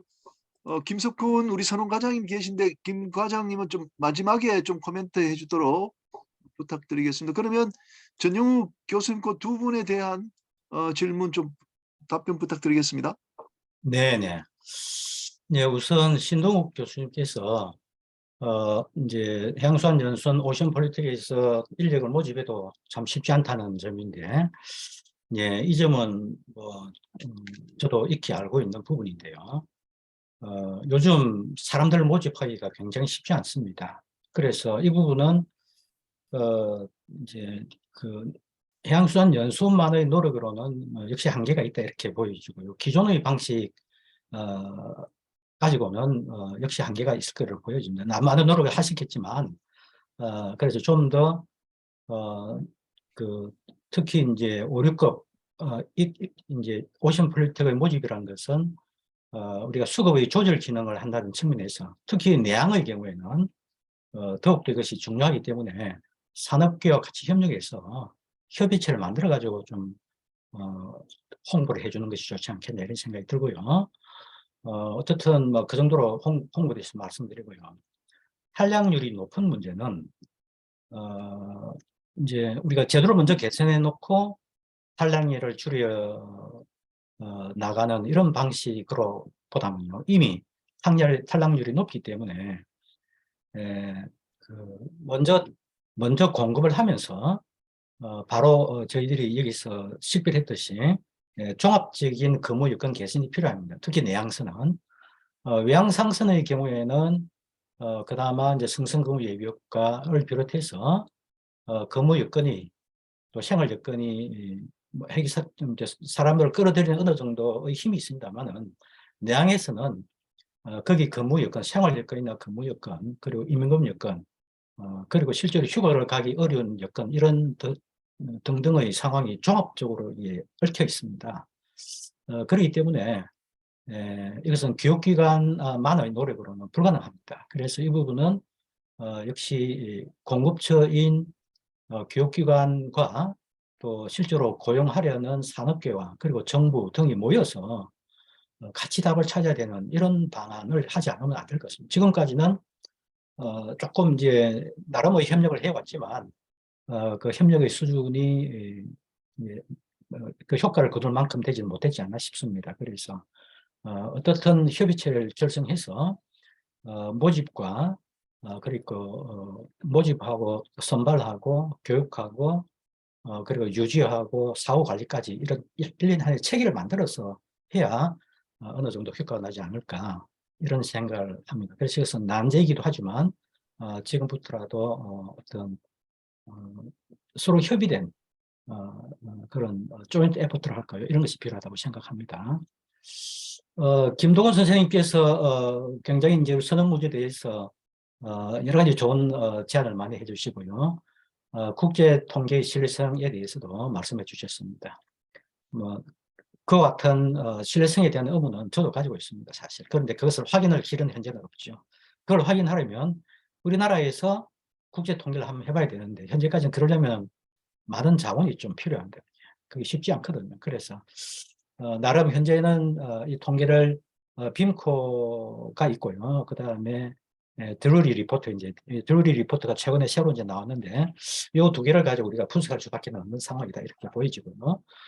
뭐 거의 대체로 보면은 그 이제 통계를 이제 만드는 기관에서 가지고 있는 국제 네트워크를 통해서 이렇게 이제 수집해서 집계한 그런 수준이라서 그렇고요. 그리고 이제 발주되는 선박 이런 걸 가지고 선박의 척수 이전가는 바로 일자리 이전가이기 때문에 그렇게 해서 이제 그런 방법을 쓰는 것입니다. 그래서 그거는 우리가 확인할 방법이 있기 때문에 그것을 인용해서 쓰고 있다 이런 말씀 드리고요.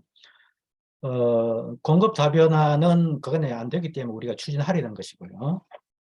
말씀하신 국가 필수 선박, 그건 이제 정부가 정합니다. 그 다음에 이제 지정 선박의 척수와 또 운영은 노사에게 맡겨놓고 있는 상황입니다. 그리고 일반 국제 선박은 그 나머지 이렇게 돼 있죠. 그래서 현재 이것이 이제 국제 선박 등록법에 따른 이제 고시인데 사실 이제 그 필수 선박이나 지정 국제 선박 등에 그 외국인 회사를 몇 명을 쓸 수 있다 하는 이런 부분은 노사 의견을 들어서 정부가 이제 정합니다. 그런데 이제 지정 선박의 지정이나 운영은 노사에 맡겨져 있는 이런 체제는 사실은 한계가 있습니다. 그러다 보니까 결과적으로는 노사 간 해결이 안 되니까 10몇 년 동안 시간만 허비하는 체계입니다. 그런 측면에서 우리 김동훈 선생님께 지적하셨듯이 필수 지정 일반 선박 이것을 갱신하라는 것이 우리가 굉장히 중요한 과제로 내년에 반드시 이룰 과제로 지급했고요. 그 내용에는 지금 제안해 하셨던 그 고시의 개정을 같이 좀 해야 된다는 이런 내용이 포함되어 있습니다. 그렇게 제도를 개선해 줘야 비로소 그 회계 전승이 가능하다 이렇게 보여지고요. 성선 실습 제도 개선 부분은 이거는 이제 조금 이제 그 뭐라고 할까요? 업계와 학교 그리고 정부 간의 약간의 그 보는 관점 차이가 좀 있어 보입니다. 과거 이 부분은 우리가 학교 성선 실습만 했을 때는 업계가 만족 못했고요. 개인 실습을 했을 때는 역시 그 회사의 퍼포먼스에 따라서 실습의 퀄리티가 크게 달라지고 이런 문제가 있었기 때문에 반반씩 하는 체제를 오랫동안 해왔었습니다. 그런데 실습 나갔다가 이제 소위 말해서 재해를 입는 실습생이 자꾸 발생하니까 국가에서는 안 되겠다. 젊은 학생이 이렇게 사망하는 것은 도저히 국가가 있을 수 없는 일이다 해서 학교 실습은 실습으로 이렇게 이제 실습은 실습을 좀 더 지향하는 체제로 이렇게 바뀌어지고 있는 것 같습니다. 그래서 저희 생각은 고등학교는 실습은 실습을 하는 것이 뭐 불가피하다고 보여지고요. 그러나 이미 이제 대학생들은 성년이기 때문에 그 현재의 체제, 반반씩 하는 체제가 그 모두를 서로의 장점을 모두 가지고 있기 때문에 그것이 더 타락하지 않는 이런 생각이 들고요. 이것이 도저히 있어서는 안 되는 그런 것으로 되지 않는 한은 그렇게 유지되지 않겠냐고 예상을 하고요. 실습선으로 바꾸려면 국가에 많은 또 재원을 투자해야 되기 때문에 그런 문제도 있지 않는 생각을 해보게 됩니다. 어쨌든 우리나라의 성선 실습 제도는 전 세계적으로 자랑할 만한 실습 제도이고요. 다만 실습할 때 사고를 좀 예방해야 되는데 조금 우리가 관심을 가지면 되지 않겠냐 이렇게 생각을 합니다. 예. 제가 좀 사회적으로 몇 가지 좀 질문 좀 드리고 제 의견도 좀 말씀드리면요. 이게 뭐 선원 직업이라는 게 이제 뭐 우리도 다 이제 학부모고 한데 자녀들을 그런 이제 바다를 직업으로 하는 그런 자녀들로 만들고 싶지 않은 것이 이게 현실적인 이야기지 않습니까? 그러니까 우리가 뭔가 특혜가 없으면은 그 선원들이라는 건 앞으로는 어렵다고 우리가 봐야 되고 획기적으로 선원에 대한 그런 보호책이 혜택이 없으면 이게 어렵다고 이제 보는 것이거든요. 그런데 유럽은 이미 그런 제도를 가지고 톤수 제도를 만들었지 않습니까? 근데 그 제가 좀 답답한 게 우리 교수님께서도 아까 일본까지도 그 톤세 제도를 선언 교육과 연결시켰다고 이렇게 말씀을 하시지 않습니까? 그러면 우리는 지금 톤세 제도가 도입되면서 전혀 그렇게 안 돼 있고 지금도 거기에 대해서 톤세 제도를 선언과 어떻게 연결시키겠다는 이야기가 없다면은 우리가 이건 좀 문제가 많다고 보는 거거든요. 그 최근에도 우리가 톤세 제도를 통해 가지고 엄청나게 많은 그 수입을 얻었지 않습니까? 그럴 땐 제가 볼 때는 지금이라도 우리가 이제 톤세 제도는 선원과 연결시켜 가지고 한국 선원을 양성하는 경우 또 한국 국적선을 운영하는 경우에 이제 조건적으로 톤세 제도를 허용해 준다 하면은 그 톤세 제도에서 남는 돈으로 뭐 지금 현재 선원들의 봉급의 2배까지는 우리가 뭐 줄 필요가 없을지도 모르겠어요. 또 뭐 여러 가지 국제 경쟁이 있기 때문에 무턱대고 그렇게 많이 할 수는 없다고 봅니다만은 아까 그 지적하셨던 바와 같이 우리도 8개월부터 이제 휴가를 가는 것을 그럼 4개월로 당겨 할 수도 있고 여러 가지 제도가 많이 나올 것 같아요. 그래서 이 선주들이 그런 획기적인 그런 대책 없이 계속 선언이 부족하다 이렇게 해서는 안 될 것 같아요. 그래서 지금 아까 말씀하신 뭐 미래 그 무슨 위원회 같은 경우도 그게 그 좀 중립적이고 공공적인 성격을 가진 단체가 돼야 되지 그런 선주들이 파워가 있기 때문에 선주들 뜻대로 간다든지 이렇게 해서는 그 안 될 것 같아요. 그래서 저는 그 부분에 대해서는 정말 폰세 제도에 대해서는 이미 교수님이 그 페이지에 5개, 6개 국가가 다 그렇게 하고 있다고 적었지 않습니까? 그렇기 때문에 교수님께서 좀 책임지고 그 톤세 제도를 선언과 연결시키는 국가에서 이게 어느 정도로 선원들한테 혜택이 갔고 그래서 그 나라는 선언과 장래에 대해서 문제가 없다. 그러니까 우리도 이렇게 가야 된다. 이렇게 좀 해주시면 좋을 것 같아요. 그래서 우리 톤세 제도가 우리 선주들한테 반드시 필요한 걸 저도 이제 적극 찬성하지만 그것을 조금이라도 선원들하고 좀 연결시켜 가면 좋겠다고 말씀을 좀 드리고요. 그다음에 두 번째는 저도 이제 그 전에부터 계속 이상하게 생각하는 것이 우리가 뭐 해양대학에서 이제 그 해양경찰학과를 거기다 이제 두면서 해기사가 기본적으로 갈 수 있는 전공으로 이렇게 하고 있긴 하지만 그게 지금 30%를 차지하고 있다는 것은 전 해기 인력의 육상 근무 30%를 차지하고 있다는 너무 큰 그 비중인 것 같습니다. 그러면은 우리가 그 해양 경찰 지금 대학을 만들어 가지고 해양 경찰은 그 대학에서 국가가 특별하게 예산을 가지고 배출을 해야 되지. 여기 바다에 성선하고 또 바다와 관련되는 그러니까 해운과 관련되는 육상 근무에 종사할 사람들을 우리가 배출했는데 다 해양 경찰이 가버렸다?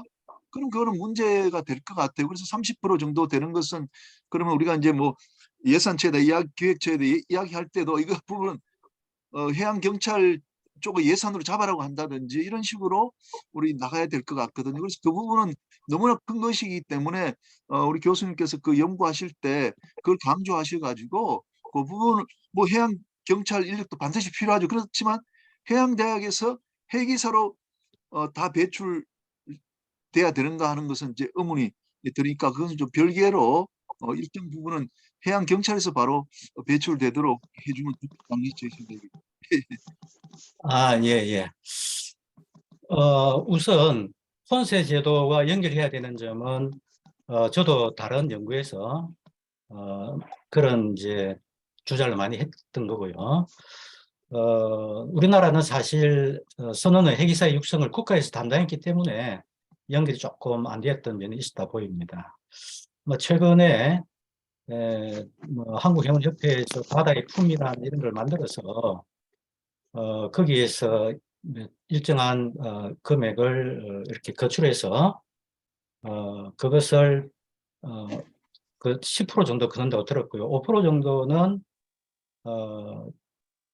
그 선박 금융 쪽에 그 해양진흥공사에다가 이제 쓰고 나머지 5%는 선을 위해서 쓰기로 했다고 이렇게 듣고 있습니다. 그래서 뭐 사실 저는 그것을 뭐 김 교수님 말씀하신 것처럼 톤세 제도를 승인하는 과정 중에서 정부의 정책적으로 연결을 시켜야 된다고 했었는데 현재는 그 선주들이 자발적으로 돈을 거출해서 선언 어떤 핵의 전성 이런데 선언 문제에 상당 금액을 쓰기로 이렇게 결의했다는 점은 매우 긍정적으로 생각합니다.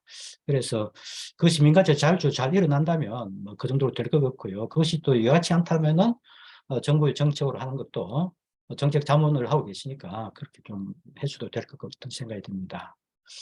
해양경찰 부분은 일부 조금 이제 우리가 오해가 좀 있는데요.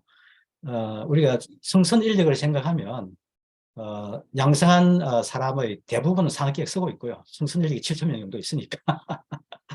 그런데 육상 인력이 그렇다는 거예요. 그래서 바다를 떠난 사람 중에 상당한 사람들이 우리가 어떻게 된 파인지 이게 공무원을 선호하다 보니까 또 해경은 그 해경의 기능이 강화되면서 많은 인력이 필요한데 바로 그 배를 탔던 해기사야말로 해경에 쓰기에 가장 좋은 인력이다 보니까 굉장히 많이 들어간 것 같아요. 그래서 뭐 어떻든 성선 경험을 활용해서 뭐 이제 해양 경찰에 투신한 그런 케이스인데요. 뭐 현재 그렇다는 점을 좀 해주시고요. 그 해경에서 자체적으로 이제 육성하는 문제는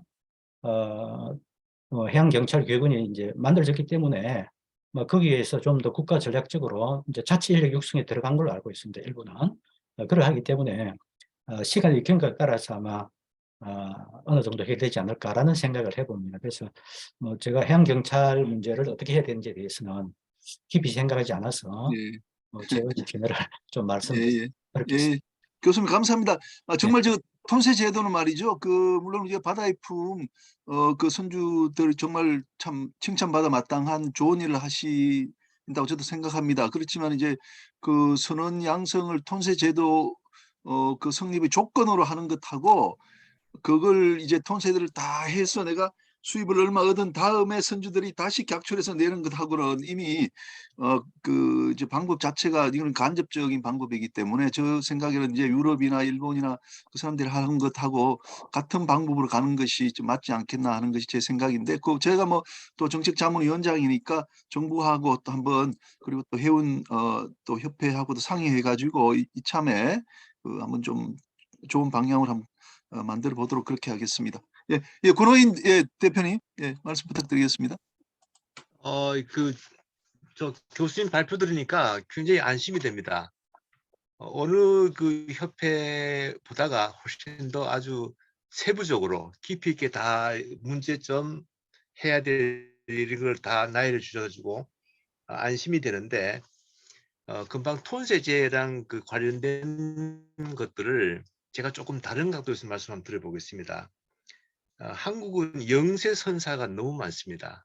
일본하고 비교를 하면은 일본은 메이저 3사가 거의 다를 이제 하고 있죠. 근데 그쪽은 뭐 튼튼합니다.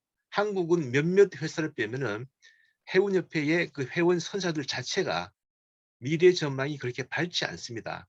그래서 선원들을 우대한다라는 것은 아마 언감생심 생각이 어려울 겁니다. 그러면은 더 원천적인 그 고민이 어떻게 하면 좀 강한 선사를 만들 건가에 대한 초점이 있어야 될 것 같고요. 그렇게 다시 나가면은 그러면 한국은 국가 전략이 있느냐? 해운에 관한 한 해운이 있고 선원이 있고 해운이 있고 이거는 동시에 같이 있는 건데 둘 다가 전략이 부족한 상태에서 어떤 문제만 얘기를 하면은 답이 잘 나오겠는가? 그런 문제가 하나 좀 생각이 되고요. 두 번째는 그 해기사들의 선순환 구조를 말씀하셨는데 저도 기회가 될 때마다 해기사협회에도 얘기를 하고 이렇게 했습니다.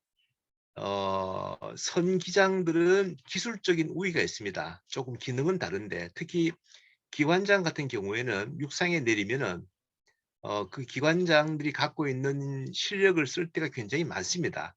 근데 문제는 현실적으로 이걸 어떻게 연계할 건가? 제가 보고 있는 데가 조선소, 설계사, 한전, 가스공사, 포스코 등등 대규모의 엔진을 쓰거나 그 엔진 관련되는 일을 하는 동네에는 해기사들의 기술적인 그 높이가 필요합니다.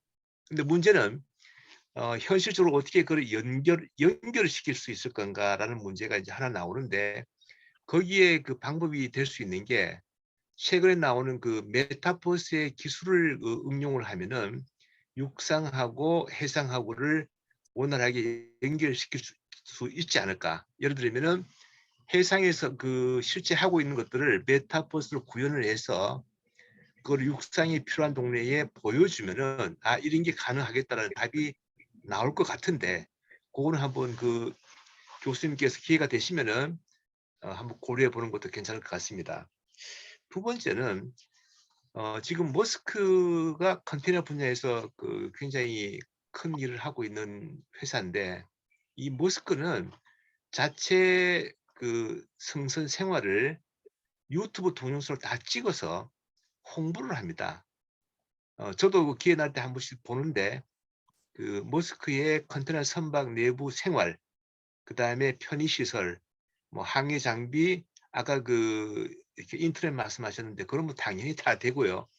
그런 것들이 굉장히 육상하고 큰 차이가 없을 정도로 잘 돼 있더라고요.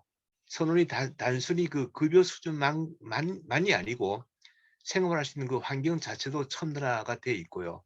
그러면은 한국도 그런 거 못할 이유가 없어 보이는데 저는 그 역시 그 선사가 그렇게 넉넉하지 않으니까 그런 데에 여유가 없지 않은가. 근데 최근 몇 년 동안에 일부 컨테이너선 분야, 벌크선 분야에는 뭐 성적이 나쁘지 않았으니까 관심만 가진다 그러면은 그런 쪽으로도 홍보를 할 수 있는 그런 기회는 된 것 같습니다. 교수님이 굉장히 그 많은 분야를 다 언급을 하셨는데 제가 보기에 하나 좀 고려해야 될 부분이 과거에 우리 그 선배들이 해외 송출을 나갔고 지금도 한국의 항공 여자 승무원들은 해외 송출 이력이 엄청납니다. 중동으로 싱가포르로 이렇게 나가는데 반대로 한국이 외국인 선원을 맞이할 때에는 어떻게 하고 있는 건가? 한국은 굉장히 배타성이 강합니다. 한국 와서 근무하기 굉장히 어려울 거예요. 근데 과거에 송출 나갔던 그 분들은 다 기억을 하시겠지만은 일본이나 그 외국계의 회사에 가면은 굉장히 근무하는 데에 큰 어려움이 없는데 반대로 외국인들이 한국에 들어오면은 어려움을 많이 겪습니다. 그거는 뭐 비단 선원만이 아니고 한국에 그 시집 온 그 베트남 사람들도 그런 고충을 얘기를 하는데 그럼 이런 부분은 어떻게 할 건가? 어차피 외국 선원들이 안 들어올 수는 없는 상황이 되어 있는데 이런 문화적인 측면을 좀 고려를 해야 되지 않을까? 아까 그 한국 선사들이 톤세제 연기하기 이전에 만일에 한국의 해운 선사가 해운 회사의 기본은 해기사 선원이라는 데에서 출발이 되면은 그게 자동으로 될 텐데 해운 선사조차도 해기사에 대한 그 인식에 차이가 있는 게 현실이거든요. 그럼 이게 비단 해기사만이겠느냐? 다른 쪽도 다 연결이 돼 있는 것 아닌가? 그런 생각이 들고요. 좀 문화적인 요소가 고려가 되는 그런 그 해기 행정, 인력 수급, 복지 이런 게 될 수 있다 그러면은 좋을 것 같습니다. 그 문화적인 요소라는 건 굉장히 복잡한데 휴먼 리소스에 해당되는 그 분야가 굉장히 깊이가 있고 연구할 분야가 많이 있는 것 같습니다. 그런 부분도 한번 고려해 보시면 좋을 것 같습니다. 예, 이렇게 하겠습니다. 오늘 지금 시간이 벌써 10시가 다 돼가지고 이 선언 문제는 정말 좀 복합적이고 좀 해답이 없는 그런 상황이기 때문에요. 지금 이제 그 김석훈 과장님이 계시니까 일단 과장님 말씀 한번 들어보고요. 제가 발표를 좀 빨리 끝내고 다시 좀 종합 토론할 때 또 이야기를 더 나눠보도록 하겠습니다. 김석훈 과장님 계세요? 네, 교수님 안녕하십니까? 네, 김석훈입니다. 네, 네, 안녕하십니까? 김석훈입니다. 들리십니까? 예, 예. 네네. 제가 좀 감기에 걸려서 모습이 별로 안 좋아서 그냥 육성으로만 하도록 하겠습니다. 오늘 전영우 교수님 발표하신 내용 잘 들었고요. 특히 이제 미해역 민간 중심의 협의회가 만들어져서 이러한 연구 성과를 만들어내고 발표해 주신 것에 대해서 감사드립니다. 우리 정부도 실은 이제 선원의 감소나 고령화, 또 상급 폐기사의 불균형, 또 외국인 선원에 대한 수요 증가가 있다는 것을 익히 알고 있습니다. 근데 지금 현재까지 우리 선원 정책과의 한정이 돼서 일을 하다 보니 좀 현안 중심의 미시적 정책을 좀 많이 펼쳐왔었습니다. 네, 오늘 그 발표하신 것처럼 선원 정책을 선원이라는 것에 한정하기보다는 좀 큰 그림의 거시적 정책이 좀 필요하다고 판단이 됩니다. 그래서 지금 우리 해양수산부에서는 두 가지 초점을 가지고 앞으로 정책을 좀 추진하고자 하는데 첫 번째는 이제 선택과 집중입니다. 그래서 해기 전승을 위해서 어떤 영역에 또 어떤 지역에 우리 정부가 포인트를 가지고 정책을 마련해야 되는지를 생각을 하고 있고요. 두 번째는 우리 공급망 및 경제 안보 확보를 위해서 국적 선원의 필수 규모를 좀 정하고 우리 선원들의 근로 조건을 획기적으로 변화할 필요가 있다라는 데 지금 초점을 두고 있습니다. 그리고 이제 뭐 우리 필수 규모가 정해지면 나머지 빈자리는 이제 외국인 선원으로 탄력적으로 좀 공급을 해야 되겠다는 게 지금 판단이고요. 그래서 이러한 생각들을 좀 정리를 해서 조만간에 우리 미협에도 이제 많은 전문가 분들이 참여하고 계시는데 전문가 분들을 우리 KMI 같은 전문 연구기관에서 전문가 협의회를 좀 만들고 거기에서 저희 장관님도 참여하는 그런 좀 토론회를 거쳐서 실제 우리가 지금 당면한 문제를 해결하기 위한 좀 큰 청사진을 그릴 수 있는 정책을 좀 협의를 하고 내년 1, 4분기 안에는 그런 큰 정책을 발표할 수 있는 기회를 좀 갖고자 합니다. 네, 이상 제 말씀드렸습니다. 감사합니다. 예, 감사합니다. 우리 과장님께서 또 우리 선원 출신이시기 때문에 누구보다도 그 어려운 점 또 해결 방안에 대해서 잘 알고 계실 것 같습니다. 좋은 말씀 해주셨고요. 그 과장님께서 내년 1, 4분기까지 우리가 큰 그림 그리겠다 하셨으니까요. 모두 도와가지고 우리 그 선원 문제가 잘 해결될 수 있도록 하겠습니다. 일단 1세션은 우리 1차 이걸로 마치고요. 우리 그 전영우 교수님 좋은 발표해 주셨는데요. 우리 박수 한번 보내드리겠습니다. 예, 수고하셨습니다, 교수님. 예.